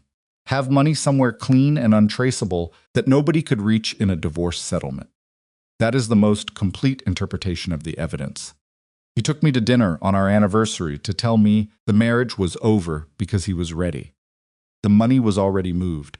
The structure was already in place. He thought that if he ended it on his terms before I found anything, the settlement would be based only on what I could see. She paused. He thought I would never look. Yes, Victor said. I believe that is accurate. She looked at the name of the LLC again. Meridian Consultation Group. Consulting for what exactly? Consulting for the long, patient project of evacuating everything of value from a marriage before the other person knew to look for it. Our counteroffer, she said, needs to be revised. Significantly, yes, and the conference is in 6 days. With what we have now, the joint account transfers, the fraudulent credit line, the pass-through pattern through Bianca's account, and the Meridian LLC documentation, we walk into that room with a financial fraud case that goes significantly beyond contested asset division. He looked at her steadily. I want to talk to you about something before we get to the revised numbers. She waited. The Meridian documentation, combined with the forged signature and the concealment pattern, creates a picture that a prosecuting attorney's office would find interesting. I'm not saying that's the path you should choose, but you should know it exists. You're saying I could report this. I'm saying you have information that describes what appears to be deliberate financial fraud in connection with a marital dissolution, and that the appropriate authorities might wish to be aware of it. What you do with that information is entirely your decision. But it changes the negotiation dynamic if Dante's attorneys understand that the information exists and that you haven't yet decided what to do with it. Serena understood what he was saying. She understood it completely. It was not a threat she would make lightly, and it was not something she had wanted to reach for. She had told Victor, in this same room, months ago, that she wanted justice, not destruction. But there was a difference. She was coming to understand between wanting to destroy someone and being willing to let the full truth of what they had done exist in the world, without protecting them from it. Let me think about it tonight, she said. Of course. She gathered the documents, the ones Victor indicated she could take, copies of the key records, and she put them in the folder she'd brought, and she stood up. Serena, Victor said. She stopped. You should know that what you've uncovered here is not small. Whatever he told himself about why he did this, that the marriage was already over, that he was just protecting his interests, that you would be fine, the mechanics of what he built required sustained intention over several years. This was not a man who made mistakes under pressure. This was a man who made plans. She looked at him. I know, she said. I want to make sure you're okay. I'm not okay, she said, but I'm clear. And right now, clear is more useful than okay. She walked out. She did not go back to the office. She called Vivienne and said she was taking the rest of the day, and Vivienne said fine. And she drove. She had rented a car after leaving Dante's house. One of the unremarkable practical decisions of building a life without infrastructure, and she drove north along the lake, the water gray and wide on her right, the city falling away behind her. She drove until she found a parking area near a small stretch of lakefront path that was mostly empty on a Tuesday afternoon in late autumn, and she got out of the car and walked. She walked for a long time. She thought about 4 years. the math of it. 4 years ago, she and Dante had been 2 years into their marriage, and she had been what? She tried to think back to 4 years ago specifically. They had gone to Italy that summer, a trip she remembered as one of the last genuinely good periods of their marriage, before the subtle withdrawal that she had spent years interpreting as stress and busy seasons, and the weight of running the kind of business Dante ran. 4 years ago, she had come home from Italy with photographs she still had somewhere, a tan that lasted through October, the particular happiness of someone who does not yet know what is being built underneath the floor of her life. 4 years ago, Dante had been on a beach in Positano with her during the day, and coming back to their room at night, and sometime during that same month or the month before or the month after, he had instructed an attorney to file incorporation documents for a Delaware LLC designed to receive and hold money that he was planning to remove from the marriage before she ever knew to look for it. She stood at the edge of the lakefront path, with the water gray and moving in front of her, and she felt the anger, not the cold, mechanical version she had been running on for weeks, but something rawer than that. The kind of anger that comes from the specific place where trust used to live. She had trusted him, not blindly. She had not been a naive woman. She had understood by the time she married Dante Moretti exactly what kind of man she was marrying and what kind of world came with him. She had made that choice with her eyes open, because she had loved him, because he had been at the beginning genuinely someone who made her feel seen. But she had trusted him, and he had used that trust as the architecture of the plan. Her trust was the load-bearing wall. Without it, without her willingness to not look too closely, to give him the benefit of the doubt, to tell herself that the distance was business stress, and the distance was temporary, and the distance was not what it looked like, none of the money moves would have been possible. She had been the mechanism of her own deception. That was the thing that the cold anger couldn't quite reach, the thing underneath it that was harder to name and harder to stand in. Not just that he had done it, but that the way he had done it required her to be exactly the kind of woman she had been: patient, non-confrontational, supportive, trusting, the kind of woman who managed her own doubts quietly, rather than making them someone else's problem. He had not just exploited her love, he had exploited her character.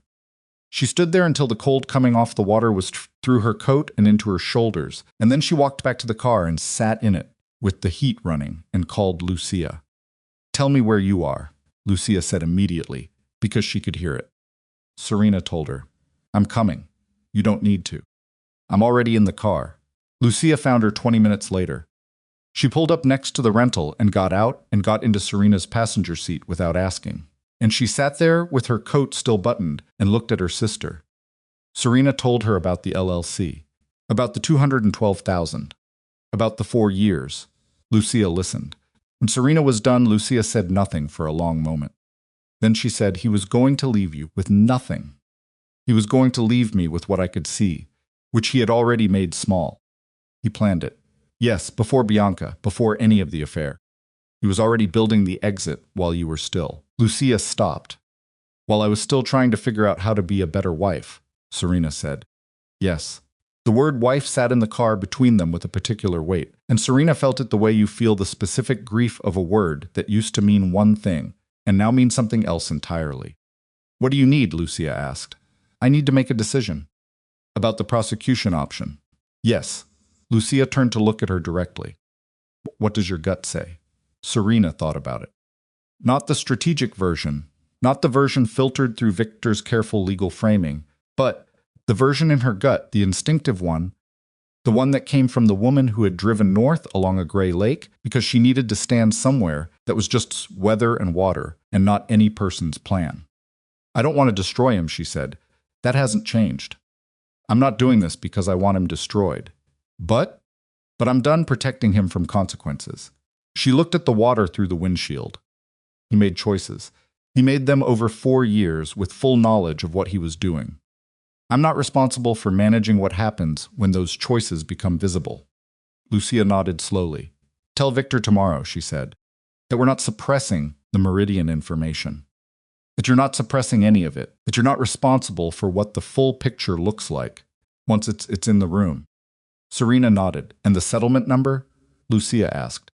"Has to reflect everything. The joint transfers, the credit fraud, the pass-through, and the Meridian documentation as it currently stands." That's a very large number. He built a very large fraud.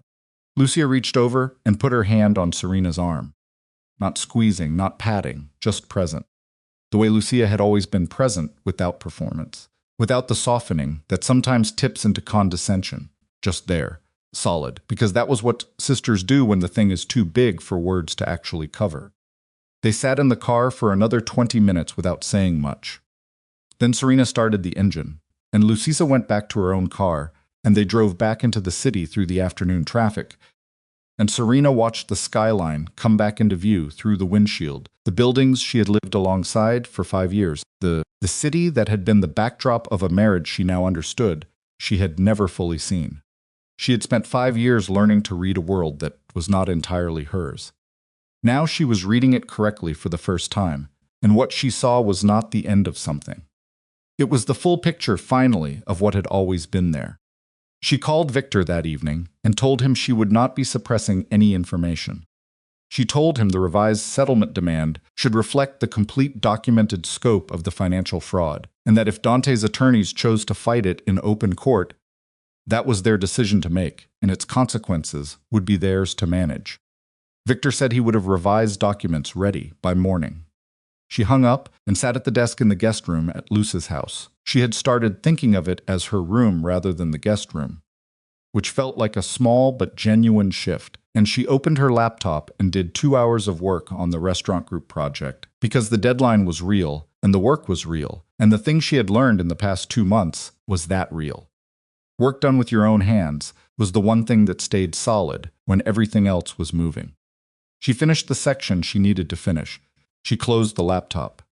She lay down in the dark and looked at the ceiling and thought about the settlement conference in 6 days, about the room she would walk into, about the man who would be sitting on the other side of the table, having spent 4 years building, something he thought was invisible and was now completely exposed. She thought about what Victor would present. She thought about what Dante's face would look like when the full picture was on the table. And she thought about the woman who had sat in that restaurant 6 weeks ago in the green dress he used to love, who had listened to her husband tell her the marriage was suffocating him and had kept her face still and walked out with his phone data in her pocket and her dignity entirely intact. That woman had not known yet what she was walking into, but she had walked into it anyway, and she had not stopped walking since. The conference was in 6 days, and Serena was not afraid of it. She was ready for it, not the way you are ready for something clean and certain, but the way you are ready for something difficult and necessary, the way a person is ready when they have already done the hardest part, and the hardest part was simply deciding that the truth was more important than the comfort of not knowing it. 6 days. She closed her eyes. The LLC document sat in the folder on the desk beside her laptop, and somewhere in the city, in a building she had helped design, and a home she had helped make livable, the man who had built Meridian Consultation Group 4 years ago, on a beach in Positano, or in the back of a car, or in some quiet moment between the life he was showing her and the life Tom was actually planning, that man was also, presumably, looking at the ceiling in the dark, and whatever he was thinking, as he looked at it, Serena Valenti was no longer available to manage it for him. She slept. The revised settlement demand went out at 9:43 in the morning, 6 days before the conference. Victor sent it with a cover letter that was 4 paragraphs long and written in the specific language of a man who has spent 20 years learning exactly how much to say and how much to let the document say for him. The first paragraph outlined the documented transfers from the joint accounts, 84,000 over 34 months. The second addressed the fraudulent credit line and the handwriting analysis findings. The third described the pass-through pattern through Bianca Rizzo's account and the resulting documentation of inflows to Meridian Consultation Group, LLC. The fourth paragraph contained the revised settlement figure, which was almost 3 times the number Dante's attorneys had most recently offered. The cover letter also noted, in one clean, unadorned sentence at the close of the third paragraph, that the information regarding Meridian Consultation Group had not yet been shared with any law enforcement or regulatory body, and that the timing and nature of any such disclosure remained at the petitioner's discretion. Victor told Serena afterward that he had deliberated for 30 minutes over that sentence. Whether to include it, how to phrase it, how much weight to give it. He had decided in the end that it was accurate, that it was relevant, and that leaving it out, would be a form of negotiating against herself. She agreed. She was at the Cross Valenti office when the send confirmation came through on her phone. She looked at it for a moment, set the phone down, and went back to the final revisions on the restaurant group project, which was due by end of day and which she was going to deliver on time because Vivienne had a client call the following morning that required it. She finished at 6:17. She sent the files. She sat back in her chair and looked at the ceiling. Vivienne came out of the small call room. Done? Done. Good. Vivienne picked up her bag from the hook by the door. Come get dinner with me. I'm not hungry. I didn't ask if you were hungry. I said come get dinner. She looked at Serena with the particular directness that had made Serena trust her inside of 3 weeks. You're going to sit here alone and think about the letter. And thinking about the letter tonight will not change anything that happens at the conference. And you know that. Serena knew that. She got her coat. They ate at a Thai place 2 blocks from the office that Vivienne had been ordering from for 3 years, and that had 3 tables and a handwritten menu and food that required your full attention because it was that good. Serena ate more than she expected to. The conversation was easy, in the way of conversations between 2 people who have decided they trust each other and don't need to prove it through performance. Vivienne did not ask about the letter. She asked about the restaurant group project, about a new prospect she'd identified in the hospitality space, about whether Serena had any interest in expanding into motion short brand films, identity videos because 2 of their current clients had raised it independently, and she thought there might be something there. It was the most normal hour Serena had spent in 6 weeks.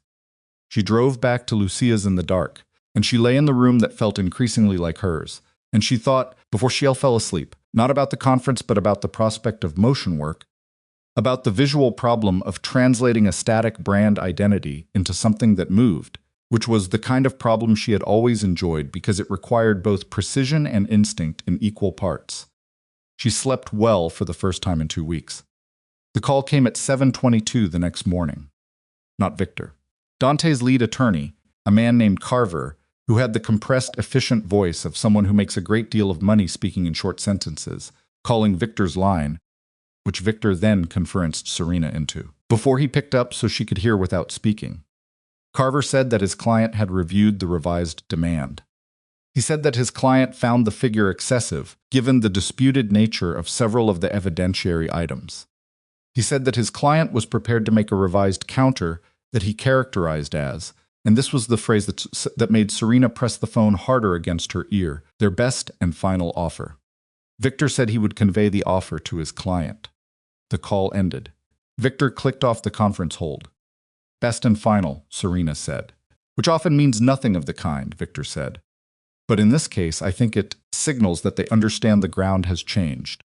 They're trying to get ahead of the conference by making you feel like the option expires. What's the number? He told her. It was higher than anything they had offered previously. Meaningfully higher. It acknowledged, without explicitly saying so, that the Meridian documentation was real, and that defending against it in open proceedings was not something Dante's attorneys wanted to do. But it was still not the number on the revised demand. It's missing the Meridian component, Serena said. Yes. They're offering to settle the documented joint account fraud and the credit line fraud, but they're not acknowledging Meridian in the offer figure, meaning they want to pretend Meridian doesn't exist. They want you to accept a number that doesn't account for it, which functionally means the same thing. A pause. Serena, I want to be honest with you. This is a substantial offer. There will be people in your position who take it. But you are not obligated to. The Meridian documentation is real, and what it describes is real, and you have a right to have it in any settlement you accept. He paused again. The conference is in 5 days. If we go to the conference, he loses control of the setting.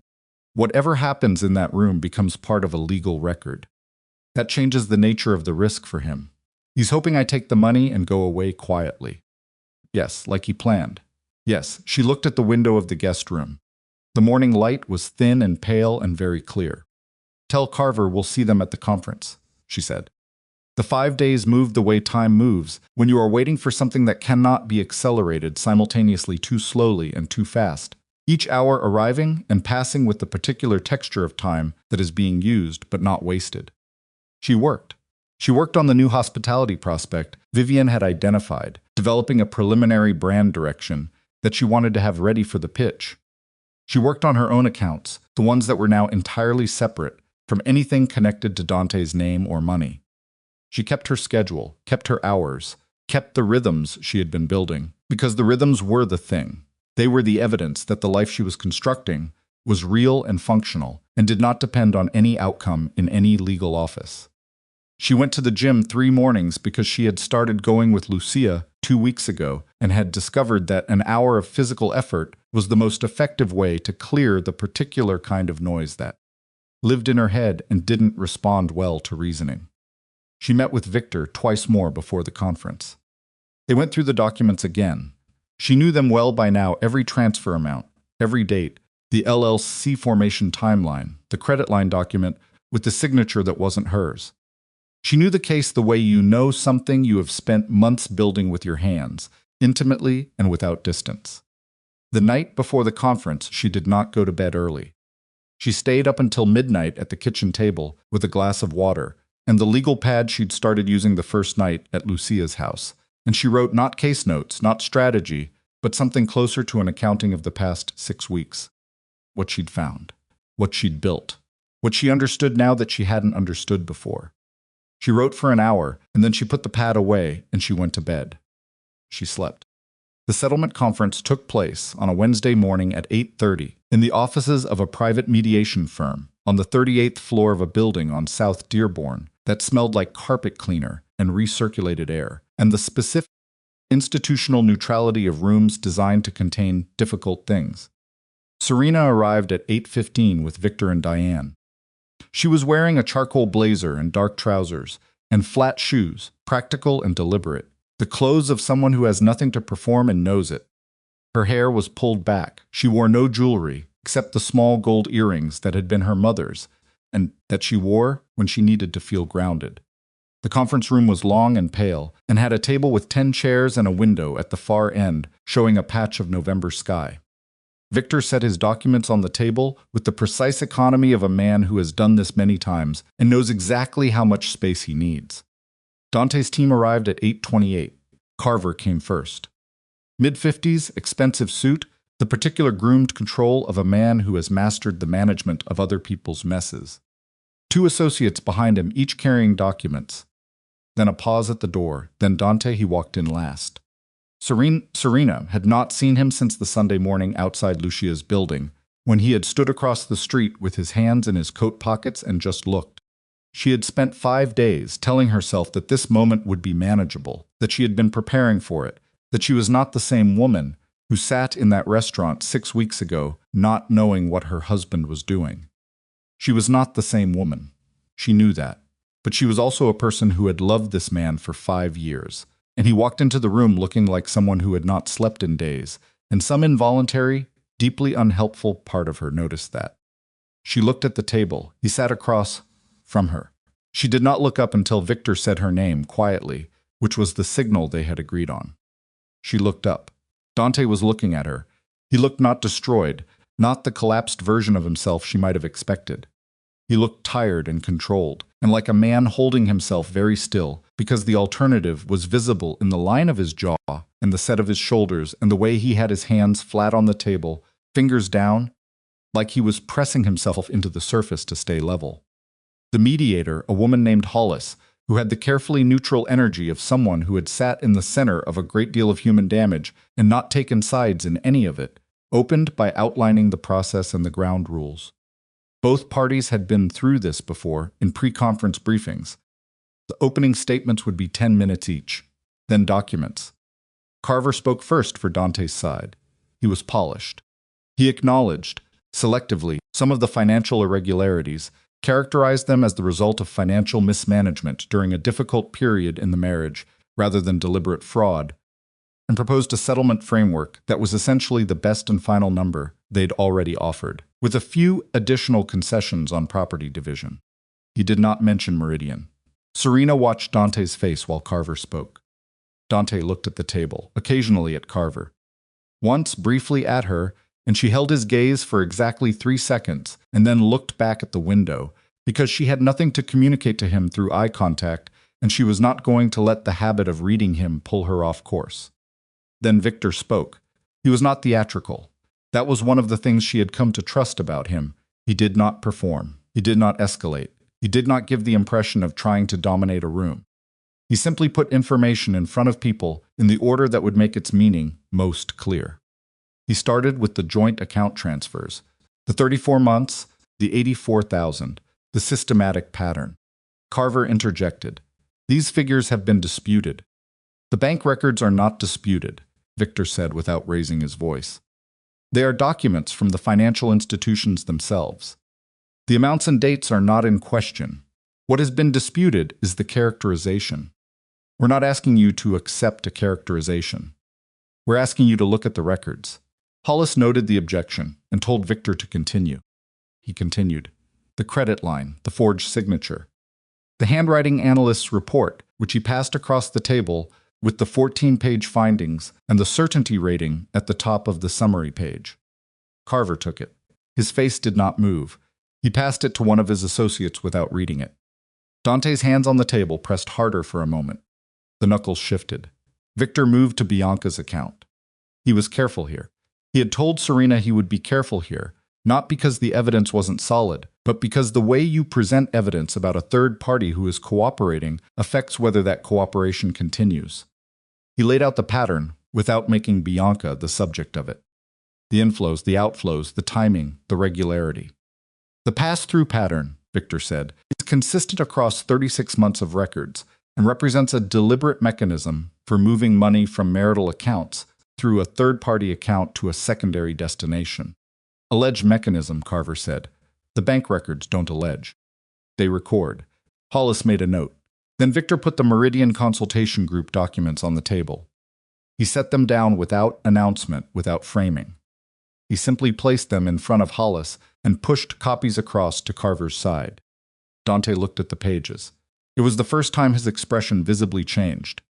Not dramatically, not a collapse, but something shifted behind his eyes, a recognition.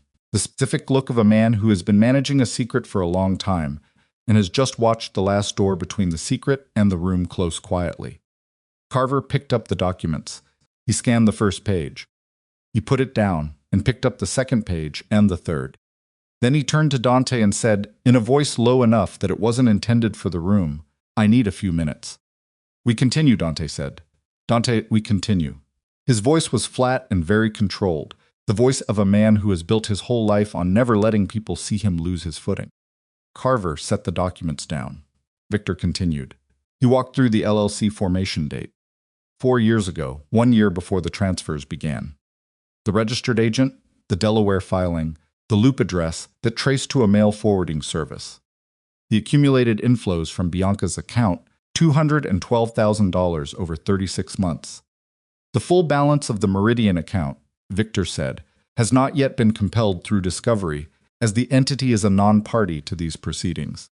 What we have documented represents the inflows traceable through available records. The actual balance may be higher. May be, Carver said. Yes, we intend to find out. The room was quiet for a moment. The specific quiet of a room where something has just become real that several people in it were hoping would remain theoretical. Then Dante spoke. Not to Carver, not to Hollis, to Serena. You didn't have to do this, he said. Victor put a hand briefly on the table, the signal they'd agreed on that meant let me handle it. She had agreed to that signal in advance, and she honored it for exactly 3 seconds, and then she looked at Dante directly. Do what, she said. Go this far. You built a shell company to hide marital money 4 years ago. You forged my signature on a credit account. You moved $300,000 through a woman's account without her knowledge. You did all of this while I was. She stopped, took a breath. Kept her voice level because she had promised herself she would keep her voice level. While I was trying to understand why my husband was pulling away from me. While I was telling myself it was stress. While I was making myself smaller so you had more room. She looked at him steadily. I didn't take it far, you did. I just followed the trail you left. Dante looked at her. His jaw was tight. His hands were still on the table. He was holding himself with the rigid precision of a man whose entire identity is built on the management of visible reaction, and the management was costing him something. She could see it costing him. See it in the stillness that was not actually still, but contained. I was going to take care of you, he said. The words landed in the room with a particular stupidity, and Serena felt something that in a different circumstance might have been dark humor, but here was just a kind of terrible clarity. Take care of me, she said. The money you were planning to leave me with was going to be a fraction of what you took. And you planned it 4 years in advance, and you planned it while you were telling me you loved me, and you planned it on a vacation we took together. And you did not once, she stopped again. She pressed her hands once, briefly, against the table, and then put them in her lap. You did not once think I would find it, Serena. I would like to continue with the documents, she said to Hollis. Hollis looked at both sides of the table. Mr. Carver. Does your client wish to request a recess? Carver was looking at Dante. Whatever had passed between them in the past 60 seconds had clearly not produced a shared position. Because Carver's face had the particular tension of an attorney who has seen his client make a decision that the attorney would not have made. Minutes, Carver said. They filed out. The mediator stepped into the side corridor. Victor looked at Serena. He said nothing for a moment. Then he said very quietly, you handled that well. Don't compliment me yet. I'm not complimenting the outcome. I'm noting the composure. The composure is made of held breath, she said. Keep going. She got up and walked to the window and stood with her back to the room. The November sky through the glass was the gray of something that had been deciding whether to snow for several days and had not yet committed. She breathed, in through the nose, out slowly the way the trainer at the gym had shown her. Not for stress but for focus, the physical management of the space between feeling and action. She was not okay. She had told Victor, in this building, in a room like this one, that she was clear rather than okay. Was still clear. The okay part was somewhere further ahead, not in this room, not today. The door opened. Dante came back in without Carver. Serena turned from the window. Dante was alone. He had told his attorneys, apparently, to wait outside. She could see through the glass panel beside the door that Carver was standing in the corridor with his arms crossed and his phone in one hand, with the particular posture of a man who has registered his objection and been overruled. Hollis re-entered and noted for the record that the respondent had requested a brief, unmediated exchange, and that both parties' counsel had been informed. Serena, Dante said. I'm not going to negotiate without Victor, she said. I know. I'm not negotiating. He looked at her the way he had looked across the street outside Lucia's building directly, without maneuvering. I want to say something that isn't strategy. She waited. I know what the documents say. I know I can't argue with them. He stopped. His chest moved once, not a breath, something heavier than that. I didn't plan it the way you said. The LLC, when I filed it, the marriage wasn't. I wasn't planning to leave you. I was protecting money from business exposure. I was afraid of a specific threat I couldn't tell you about, without explaining things you were safer not knowing. Dante, I'm not asking you to believe me. I know it looks like what it looks like. I know the transfers don't look like business protection. I know what Bianca looks like in the context of everything else. His voice had gone to a different register, not the controlled flat of earlier in the room, but something stripped of the management, lower, the voice she used to hear in the dark when he was tired and off guard. I'm asking you to consider that there are parts of this you don't have the documents for. Then explain them, she said, right now, to me and Hollis and to the record. He didn't answer. If there are parts I don't have documents for, she said, explain them on the record. Tell me about the business threat. Tell me who you were protecting the money from. Tell me what the Meridian account is actually for. She held his gaze. If there's an explanation, give it. The silence stretched. It stretched long enough that its shape became its own answer. You can't, she said, because the explanation involves things that can't be said in a room like this without consequences you're not willing to accept. He looked at her. Then we don't actually have anything to discuss outside of the documents, she said. And the documents say what they say. Something in his face finally let go. Not dramatically, not a collapse or a display. Just a loosening of the held stillness that he'd been maintaining since he walked into the room, a settling, the particular quality of a man who has used every move he has and arrived at the end of them. What do you need from me, he said. The number on Victor's revised demand. That's everything. You took everything. I'm asking for what's mine. She looked at him evenly. If the Meridian account has more than what we've documented, You know what that number actually should be. I'm trusting Victor's documentation to have gotten close. If I'm wrong, that's a conversation for the courts." He looked at her for a long moment. Then he turned and walked back to the door and knocked twice on the glass panel. Carver came in. What followed was not a quick negotiation. It took another 3 hours, Carver arguing points, Victor holding ground, Hollis maintaining the particular firm neutrality of someone who has all day and knows which side has the stronger documents. There were 2 recesses. In one of them, Dante left the floor entirely, and Carver negotiated alone, which Victor noted to Serena quietly was a signal of where the decision actually lived. The number moved. It moved in increments, each one requiring Carver to step out and return, each one reflecting the pressure of what the Meridian documentation represented, not just the figure, but the exposure, the forged signature, the pattern that a prosecuting attorney's office would, as Victor had put it, find interesting. At 11:54 in the morning, Carver put a revised settlement figure on the table that was within 7% of Victor's demand. Victor looked at Serena. She did the arithmetic in her head. The gap was real but not enormous. Closing it fully would require either additional conference time or taking the contested remainder to formal proceedings. She thought about the months this had already taken. She thought about Vivienne, about the hospitality pitch, about the motion work she had been thinking about on the drive over this morning, because her brain would not stop solving visual problems, even on the day of the most important meeting of her life. She thought about the clear she had told Victor she was, and she thought about the okay that was still somewhere ahead of her. She thought about what she had actually come here to do. She had come here to make the truth legible. She had come here to make sure that the financial record of their marriage reflected what had actually happened, that she was not walking away from 5 years of her life with a version of events that suited the man who had planned her exit for her. The number on the table did that, not perfectly, not fully, but within 7% of fully, which was not nothing. She looked at Victor and gave him the smallest nod. Victor turned to Carver. "We accept," he said, "subject to the full terms outlined in the petition, including the asset protection clauses, the debt assignment provisions, and the waiver of any future claims against my client connected to Meridian Consultation Group or any related entity." Carver looked at his documents. He looked at Dante.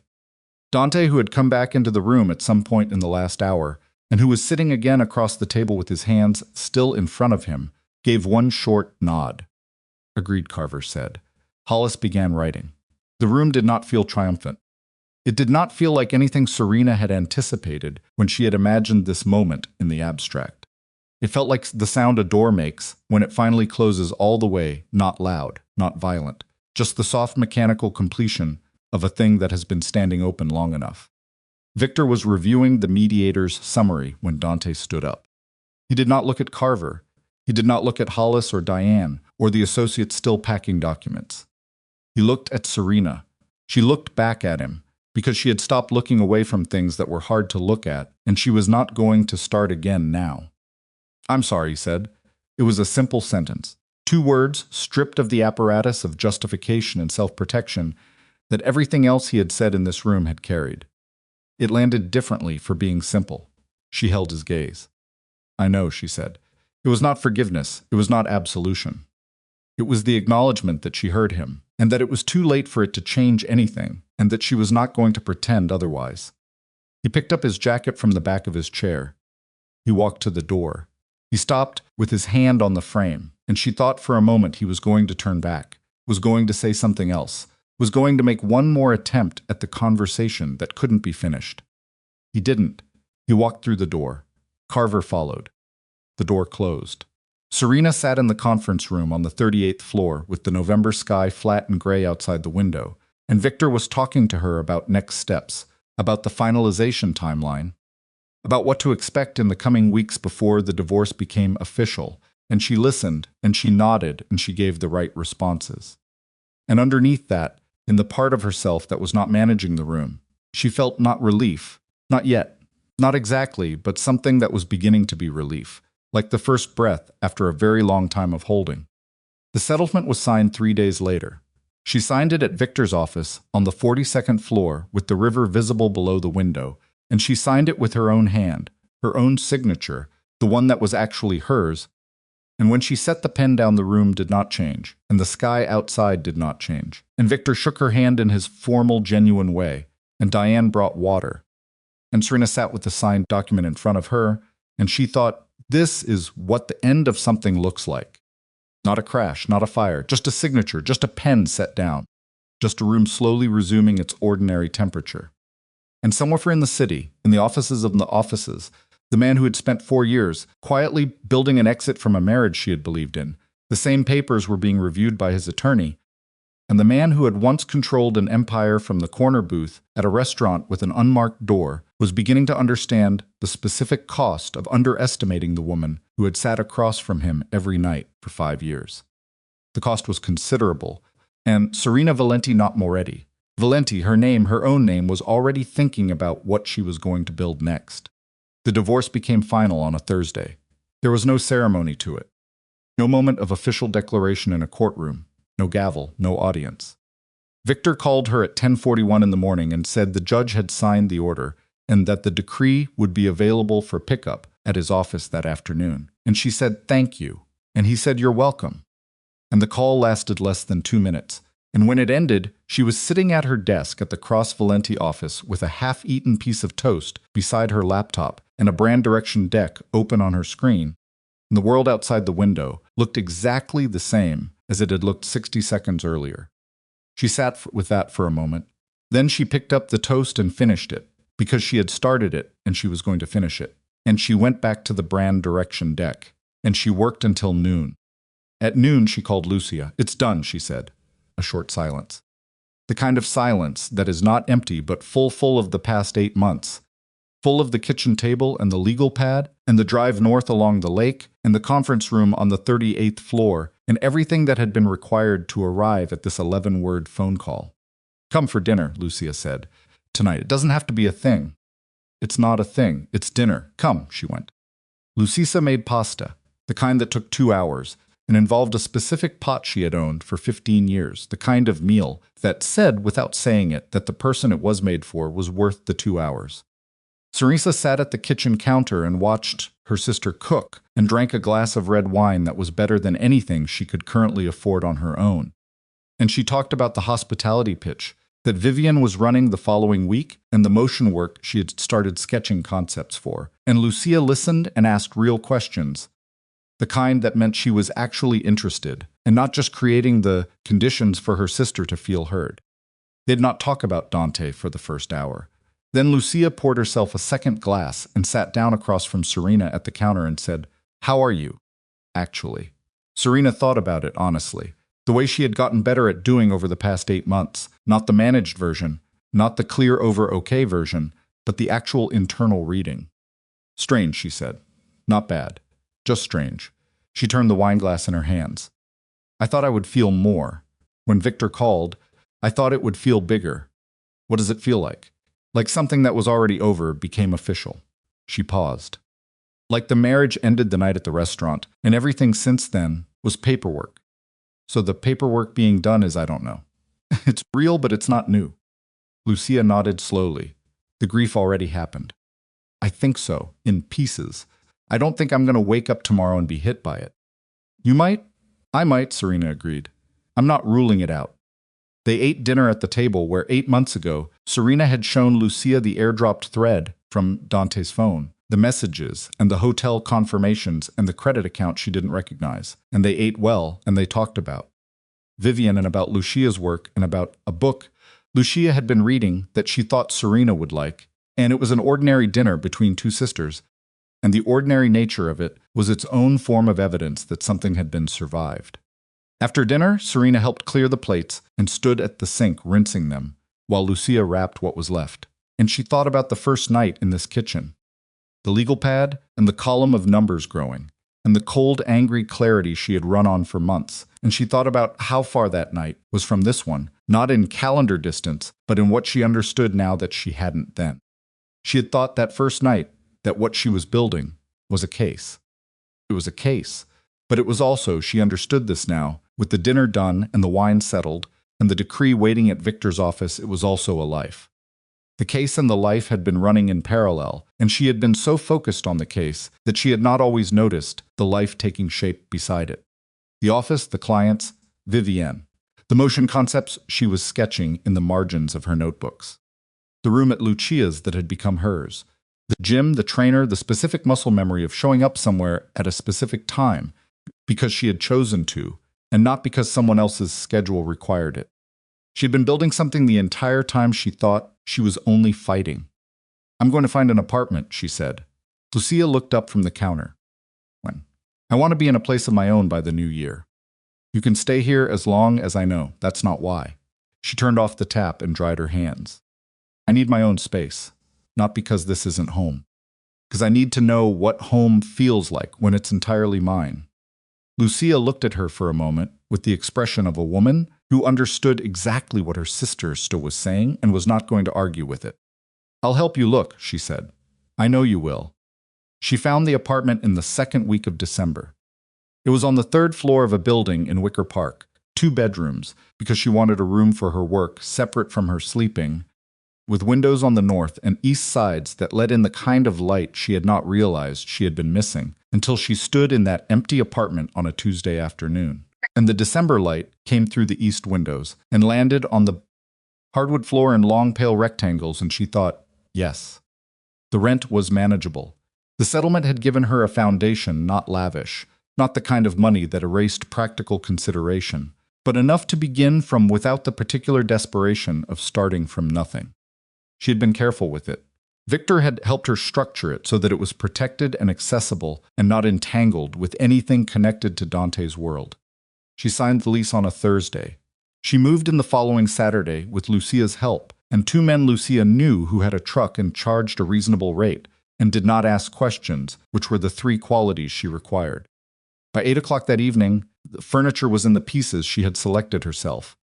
Purchased from a combination of stores, an online and one estate sale that Vivienne had found and dragged her to on a Sunday morning, because Vivienne had opinions about sourcing that Serena had come to trust, and the kitten was provisionally organized, and the design room had her drafting table and her monitor and the external hard drive and nothing else set yet. And she stood in the living room with the lamps on, and Lucia on the couch with a takeout container, and she looked at the room and thought, this is mine. Every object in it was chosen. Every piece of furniture was chosen. The lamp in the corner was chosen. The rug under the coffee table, slightly imperfect in its color matching, slightly off from what she had originally wanted, was chosen. Nothing was here because a life had accumulated it or a man had decided it. Every single thing in this room was the result of a decision she had made with her own hands and her own money and her own sense of what she wanted her life to look like. It was not perfect. The couch was slightly too large for the space. The kitchen needed better overhead lighting. One of the bedroom windows had a draft she would need to address before January. It was the most beautiful room she had ever stood in. Cross Valenti Creative landed its first major account in January. The hospitality brand that Vivienne had been pitching chose them over 2 larger agencies, which was the kind of outcome that in the early days of a company you are not supposed to count on, but that you allow yourself to want quietly. And when Vivienne called her on a Monday afternoon, with the news her voice had the particular quality of controlled excitement that Serena had come to recognize and love in her, the sound of someone who does not celebrate before the ink is dry, but who once the ink is dry is fully and genuinely present for it. They took the team 4 people by then, 2 full-time and 2 contracted to dinner at a restaurant in the West Loop that was nicer than their usual. And they ordered things they didn't usually order, and Serena sat at the table with these 4 people who had decided to build something with her, and she felt not triumph exactly, but something adjacent to it, the specific satisfaction of a thing that is working because you made it work. The restaurant account delivered on time and under budget, and the client renewed immediately and referred 2 others. The motion work she had started sketching in the margins of her notebooks became a service offering by February, because 3 clients asked for it, independently within the same month, and she and Vivienne decided that the universe was being unusually direct about the direction. She hired a 5th person, a young woman named Rosa, who had just graduated and had a reel that was genuinely good and who reminded Serena a little of the woman she had been at that age, focused and ambitious, and still in the process of understanding what she was actually capable of. She paid Rosa fairly. It was the first management decision she made entirely alone, without consultation, without anyone else's approval. And she made it without second-guessing, because she knew what fair looked like, and she knew what it felt like to be undervalued. And she was not going to build something that replicated that. She encountered Bianca in March. It was not planned. It was a Tuesday afternoon at a coffee shop, 2 blocks from the Cross Valenti office, the one Serena went to when she needed to think outside the space of the office without going far, and she was at a corner table with her laptop and a cortado when she looked up and saw Bianca Rizzo at the counter ordering. For a moment, neither of them moved. Then Bianca picked up her order and walked toward the door, and she would have made it, Serena thought, if they hadn't been positioned so that the door required passing within 4 feet of the corner table. They looked at each other. Bianca stopped. She was thinner than the photographs from Dante's phone. Her face had the quality of someone who has been through something that showed, not dramatically, but in the way that things show in a person when they've spent months carrying weight that was not evenly distributed. I didn't plan this, Bianca said. I know. Sit down if you want. Bianca looked at the chair across from her. She sat slowly, with the careful body language of someone who is not sure they are welcome and is not going to pretend otherwise. They were quiet for a moment. How are you? Serena said. Bianca looked at her, apparently surprised by the question. I'm okay. Working, I left the marketing firm I was at. Started freelancing. A pause. I heard the settlement went through. It did, in November, and the decree, December. Bianca nodded. She looked at the table between them. She had not opened her coffee. I want to say something, and I'm not going to dress it up. Okay. I knew he was married. From the beginning. She looked up and held Serena's gaze with the specific courage of someone who has decided that honesty is the only clean exit from a thing. He told me the marriage was essentially over, that you two were coexisting, that it was a matter of timing. I told myself that was enough justification.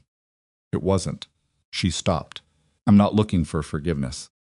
I don't think I've earned that. I just want you to know that when I called you, when I gave your attorney the account information, it wasn't only because I was scared of my own exposure. It was because what he did was wrong, and I'd spent a long time telling myself it wasn't, and I was tired of that. Serena looked at her. She thought about the night Bianca had called. The quiet office, the counteroffer on the desk, the moment that had felt like a turning point, because it was one. She thought about the 3 years of transfers, the red dress in the guest closet, the bracelet with the wrong initial. She thought about what it would cost her to carry anger at this woman versus what it would cost her to set it down. He lied to both of us, Serena said. He told me the marriage had only recently stopped working. He told you it was essentially already over. Neither version was true. He was managing narratives the way he managed everything, by giving each person exactly the version that would keep them in place. Bianca was quiet. I'm not going to tell you, Serena said. What you did, knowing and staying that was a choice. It hurt me. I'm not going to say it didn't. She paused. But Dante made his choices long before you made yours. And I'm not interested in spending whatever this next part of my life is carrying anger at you instead of building what I'm building. She picked up her cortado. I think we're both done with him. I think that's enough. Bianca looked at her for a long moment. Something in her face shifted, not relief, not exactly, but a settling of something that had been held tense for a long time. Yes, she said simply, they did not become friends. They did not exchange numbers or make plans. When Bianca stood up to leave, they did not hug. But Serena watched her walk out through the coffee shop door, and she felt in the place where the anger about Bianca had been living, something that was simply space. Empty, quiet, available for something else. She went back to her laptop. She had work to do. It was Lucia who introduced her to Adrian Cole, in the way Lucia introduced people with such practiced casualness that you did not realize until later that nothing in her sister's social life was accidental. The occasion was a small dinner at a friend of Lucia's, 8 people in a Lincoln Park brownstone, the kind of dinner where the guest list is curated and the conversation is easy, and there is always one person you haven't met before. Adrian was the person she hadn't met before. He was 44 and worked as an independent consultant for mid-sized companies, navigating structural transitions, which sounded deliberately unglamorous and turned out, when he talked about it, To be genuinely interesting, the specific challenge of helping organizations that were functionally stuck become functionally unstuck, the human mechanics of institutional change. He had no idea who Dante Moretti was. She discovered this in the first 20 minutes of conversation, and the discovery produced in her a specific relief. She had not anticipated the relief of being in a room with someone who was interested in her because of what she said and not because of the name she was recently finished with or the story attached to it.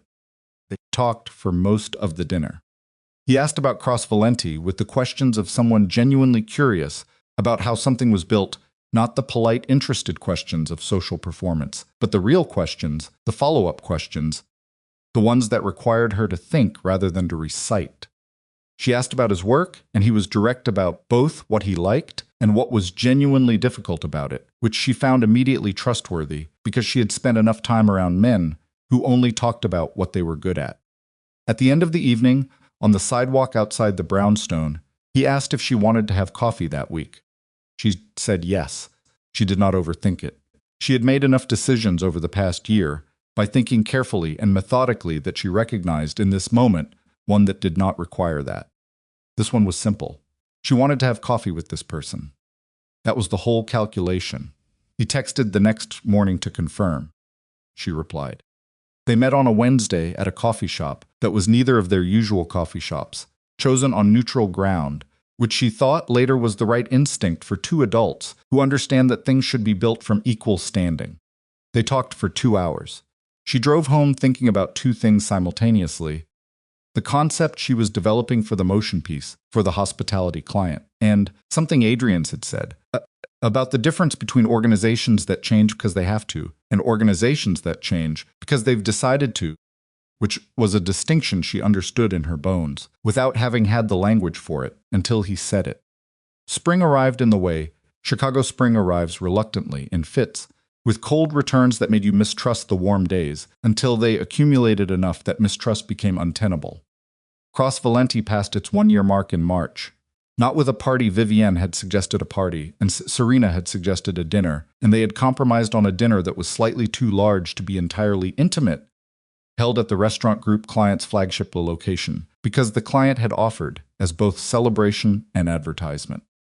Serena stood at the front of the room at some point in the middle of the evening, with a glass in her hand, and the faces of people she had built something with. In front of her, Vivienne, Rosa, the full-time staff, the contractors, the clients who had become something close to invested in the thing they'd created together, and she thought about what she was going to say. She had not prepared remarks. She had told herself she would say something brief and genuine. And brief and genuine was easy to plan and harder to execute, because in the moment of actually standing in front of people who had given you their time and their trust, brevity feels insufficient. She said, "A year ago I thought I was starting over." I wasn't. You can't start over. You just start from wherever you are. She looked around the room. I started from a kitchen table and a legal pad, and a sister who didn't let me sit still long enough to be afraid. And I ended up here. She lifted her glass, which is significantly better than anywhere I was going before. They drank. Vivienne caught her eye across the room and gave her the small nod that meant, right, that was the right thing. She stayed until the end of the evening, which was late, and she drove home through the city in the early dark of a spring night, with the windows down 2 inches because the air had finally turned, and she thought about the anniversary dinner, the green dress, the jazz, the wine glass, the way Dante had looked at her across the table with the cold detachment of a man who had already decided, and it felt for the first time like a thing that had happened to someone slightly different from the person driving this car down this street. Not a different person entirely. The same person, continuous, with all the same history, but changed in the specific way that changes you when you have been through something that required you to find out what you were made of under pressure, and found out the answer was more than you thought. She saw Dante once more. It was on a Friday evening in April, outside a restaurant in the Gold Coast where she had been to a client dinner with Vivienne. She was on the sidewalk waiting for a car when she noticed him, 30 feet away, coming out of a different restaurant with 2 men. She didn't recognize not the security, not the old inner circle, different men, which meant the circle had shifted in the months since the settlement. He saw her at the same moment she saw him. He stopped. She did not cross to him, and he did not cross to her. But the distance was small enough that the encounter was real, was a thing that had to be navigated rather than ignored. She held his gaze. He looked older than the conference room in November, older than she expected. Not broken, not diminished. Dante Moretti was not a man who diminished easily, and his empire was still there. She knew that from the background noise of a city where his name still circulated, but there was something in face that had not been there before. A quality she did not have an immediate word for until it came to her while she was holding the eye contact. It was the look of a man who has done a full accounting and is living in the aftermath of the number. He had lost her. Not to another man, not to circumstances, not to the case or the settlement or the lawyers. He had lost her to his own choices, which was the only way it was possible to lose someone who had actually loved you. And he knew it. She could see he knew it. And the knowing had changed the geography of his face in ways that 4 months had not yet, and would probably never fully resolve. She did not feel satisfaction at that. She did not feel much of anything that she would have predicted she would feel. Standing on a Gold Coast sidewalk in April, looking at the man who had said, "I wish you weren't my wife" on their anniversary, while conducting a 3-year fraud against her. What she felt was something quieter than satisfaction, and more permanent. Something that had to do with having survived a thing intact, not undamaged, not unchanged, but intact herself, with her name and her work and her life belonging to her in a way they had never quite fully belonged to her before. He opened his mouth. She shook her head once, not unkindly, not with anger, just with the clarity of a woman who knows when a conversation has already been finished. Her car arrived. She got in. She did not look back at the restaurant or the sidewalk or the man standing on it as the car pulled into the stream of evening traffic. She looked forward at the city moving past the window, at the lights coming on in the buildings as the sky darkened, at the ordinary, specific, unrepeatable texture of a Friday evening in a city she had always loved, and now for the first time in the particular way of something that is truly hers and no one else has fully lived in. That night she sat on the floor of the design room in the Wicker Park apartment, with her back against the drafting table, and her phone in her hand, and she called Adrian, because she had been calling him most evenings for 6 weeks, and because she had found that the evenings she called him were easier, and more interesting than the evenings she didn't, which was about as simple and unambiguous a signal as she'd ever received. He picked up on the second ring. "How was the dinner?" he said. "Good." Landed the account. "That's the motion piece?" And the brand refresh. "Full scope." "Nice." She could hear him moving around. The background sounds of his apartment, the specific quality of his presence on the other end of a call, not performing attention but actually giving it. "You sound different." "Different how?" He thought about it for a moment. "Settled," he said. Like something landed. She thought about the sidewalk and Dante's face and the car pulling away and the city moving past the window on the way home. "Something did," she said. "Do you want to talk about it?" "Not tonight. Tonight I just want to talk." "Okay," he said easily, without pressure, without the particular male impatience of men who need the conversation to be about something in order to engage with it. They talked for an hour about the motion project and his current client and a documentary they had both seen independently and had strong and partially conflicting opinions about, and about a weekend trip he had mentioned wanting to take in May that she had mentioned possibly being interested in, and about nothing in particular, which is the thing that becomes available between two people once they have decided to trust each other with the small things alongside the significant ones. When they hung up, she sat in the design room for a while longer in the quiet of the apartment. The east windows were dark now, the morning light that had decided her on this apartment long since gone, but she could picture it the way it would come through in a few hours, when the night moved on, falling in long rectangles on the floor the way it did every morning without fail. She had built this, not effortlessly, not without cost, not without the $84,000 and the forged signature and the 3 years of transfers in the settlement conference, and Victor's careful voice and Lucia's hand flat on the table and the long drive along the gray lake and all the rest of it, not without any of that. But through all of that, she had not been destroyed by any of it. She had been refined by it in the way that things are refined by pressure, not made perfect, not made invulnerable, but made more completely and specifically themselves than they were before the pressure came. She was Serena Valenti, not the wife of a powerful man, not the woman who had been betrayed, not the plaintiff in a settlement conference, Not the person who had walked out of an anniversary dinner with a man's phone data in her pocket and the rest of her life as an unaddressed problem. Just herself. With her work, and her apartment, and her sister, and her business partner, and the man she talked to in the evenings who asked real questions and listened to the answers, and the east windows that caught the morning, and the roster of clients who paid her fairly for something she was genuinely good at, and the legal pad in the kitchen drawer that still had the original column of numbers from the first night at Lucia's house she had kept it. Not as a record of damage, but as a record of starting, as the specific document of a woman who had done her accounting honestly, and then built something from the total. She got up from the floor. She washed her face and went to bed. And in the morning, when the light came through the east windows and fell across the floor in the long, pale rectangles she had chosen this apartment for, Serena Valenti woke up, looked at the ceiling for exactly as long as it took to remember what day it was and what work was in front of her, and got up. That was all. That was everything. The Mafia boss she had left behind still ran his empire from a corner booth with his back to the wall and his eyes on the door, still controlled what he had always controlled, still existed in the city the way powerful men exist, present, consequential, difficult to ignore. But he no longer controlled her morning. He no longer controlled anything she did or thought or built or chose. She had walked out of his life on an anniversary night in November with nothing but her own clarity. And she had built 12 months of a life from it. And the life was real, and it was hers, and it did not require his name, or his money, or his world to stand up. He had once believed she would always belong to him.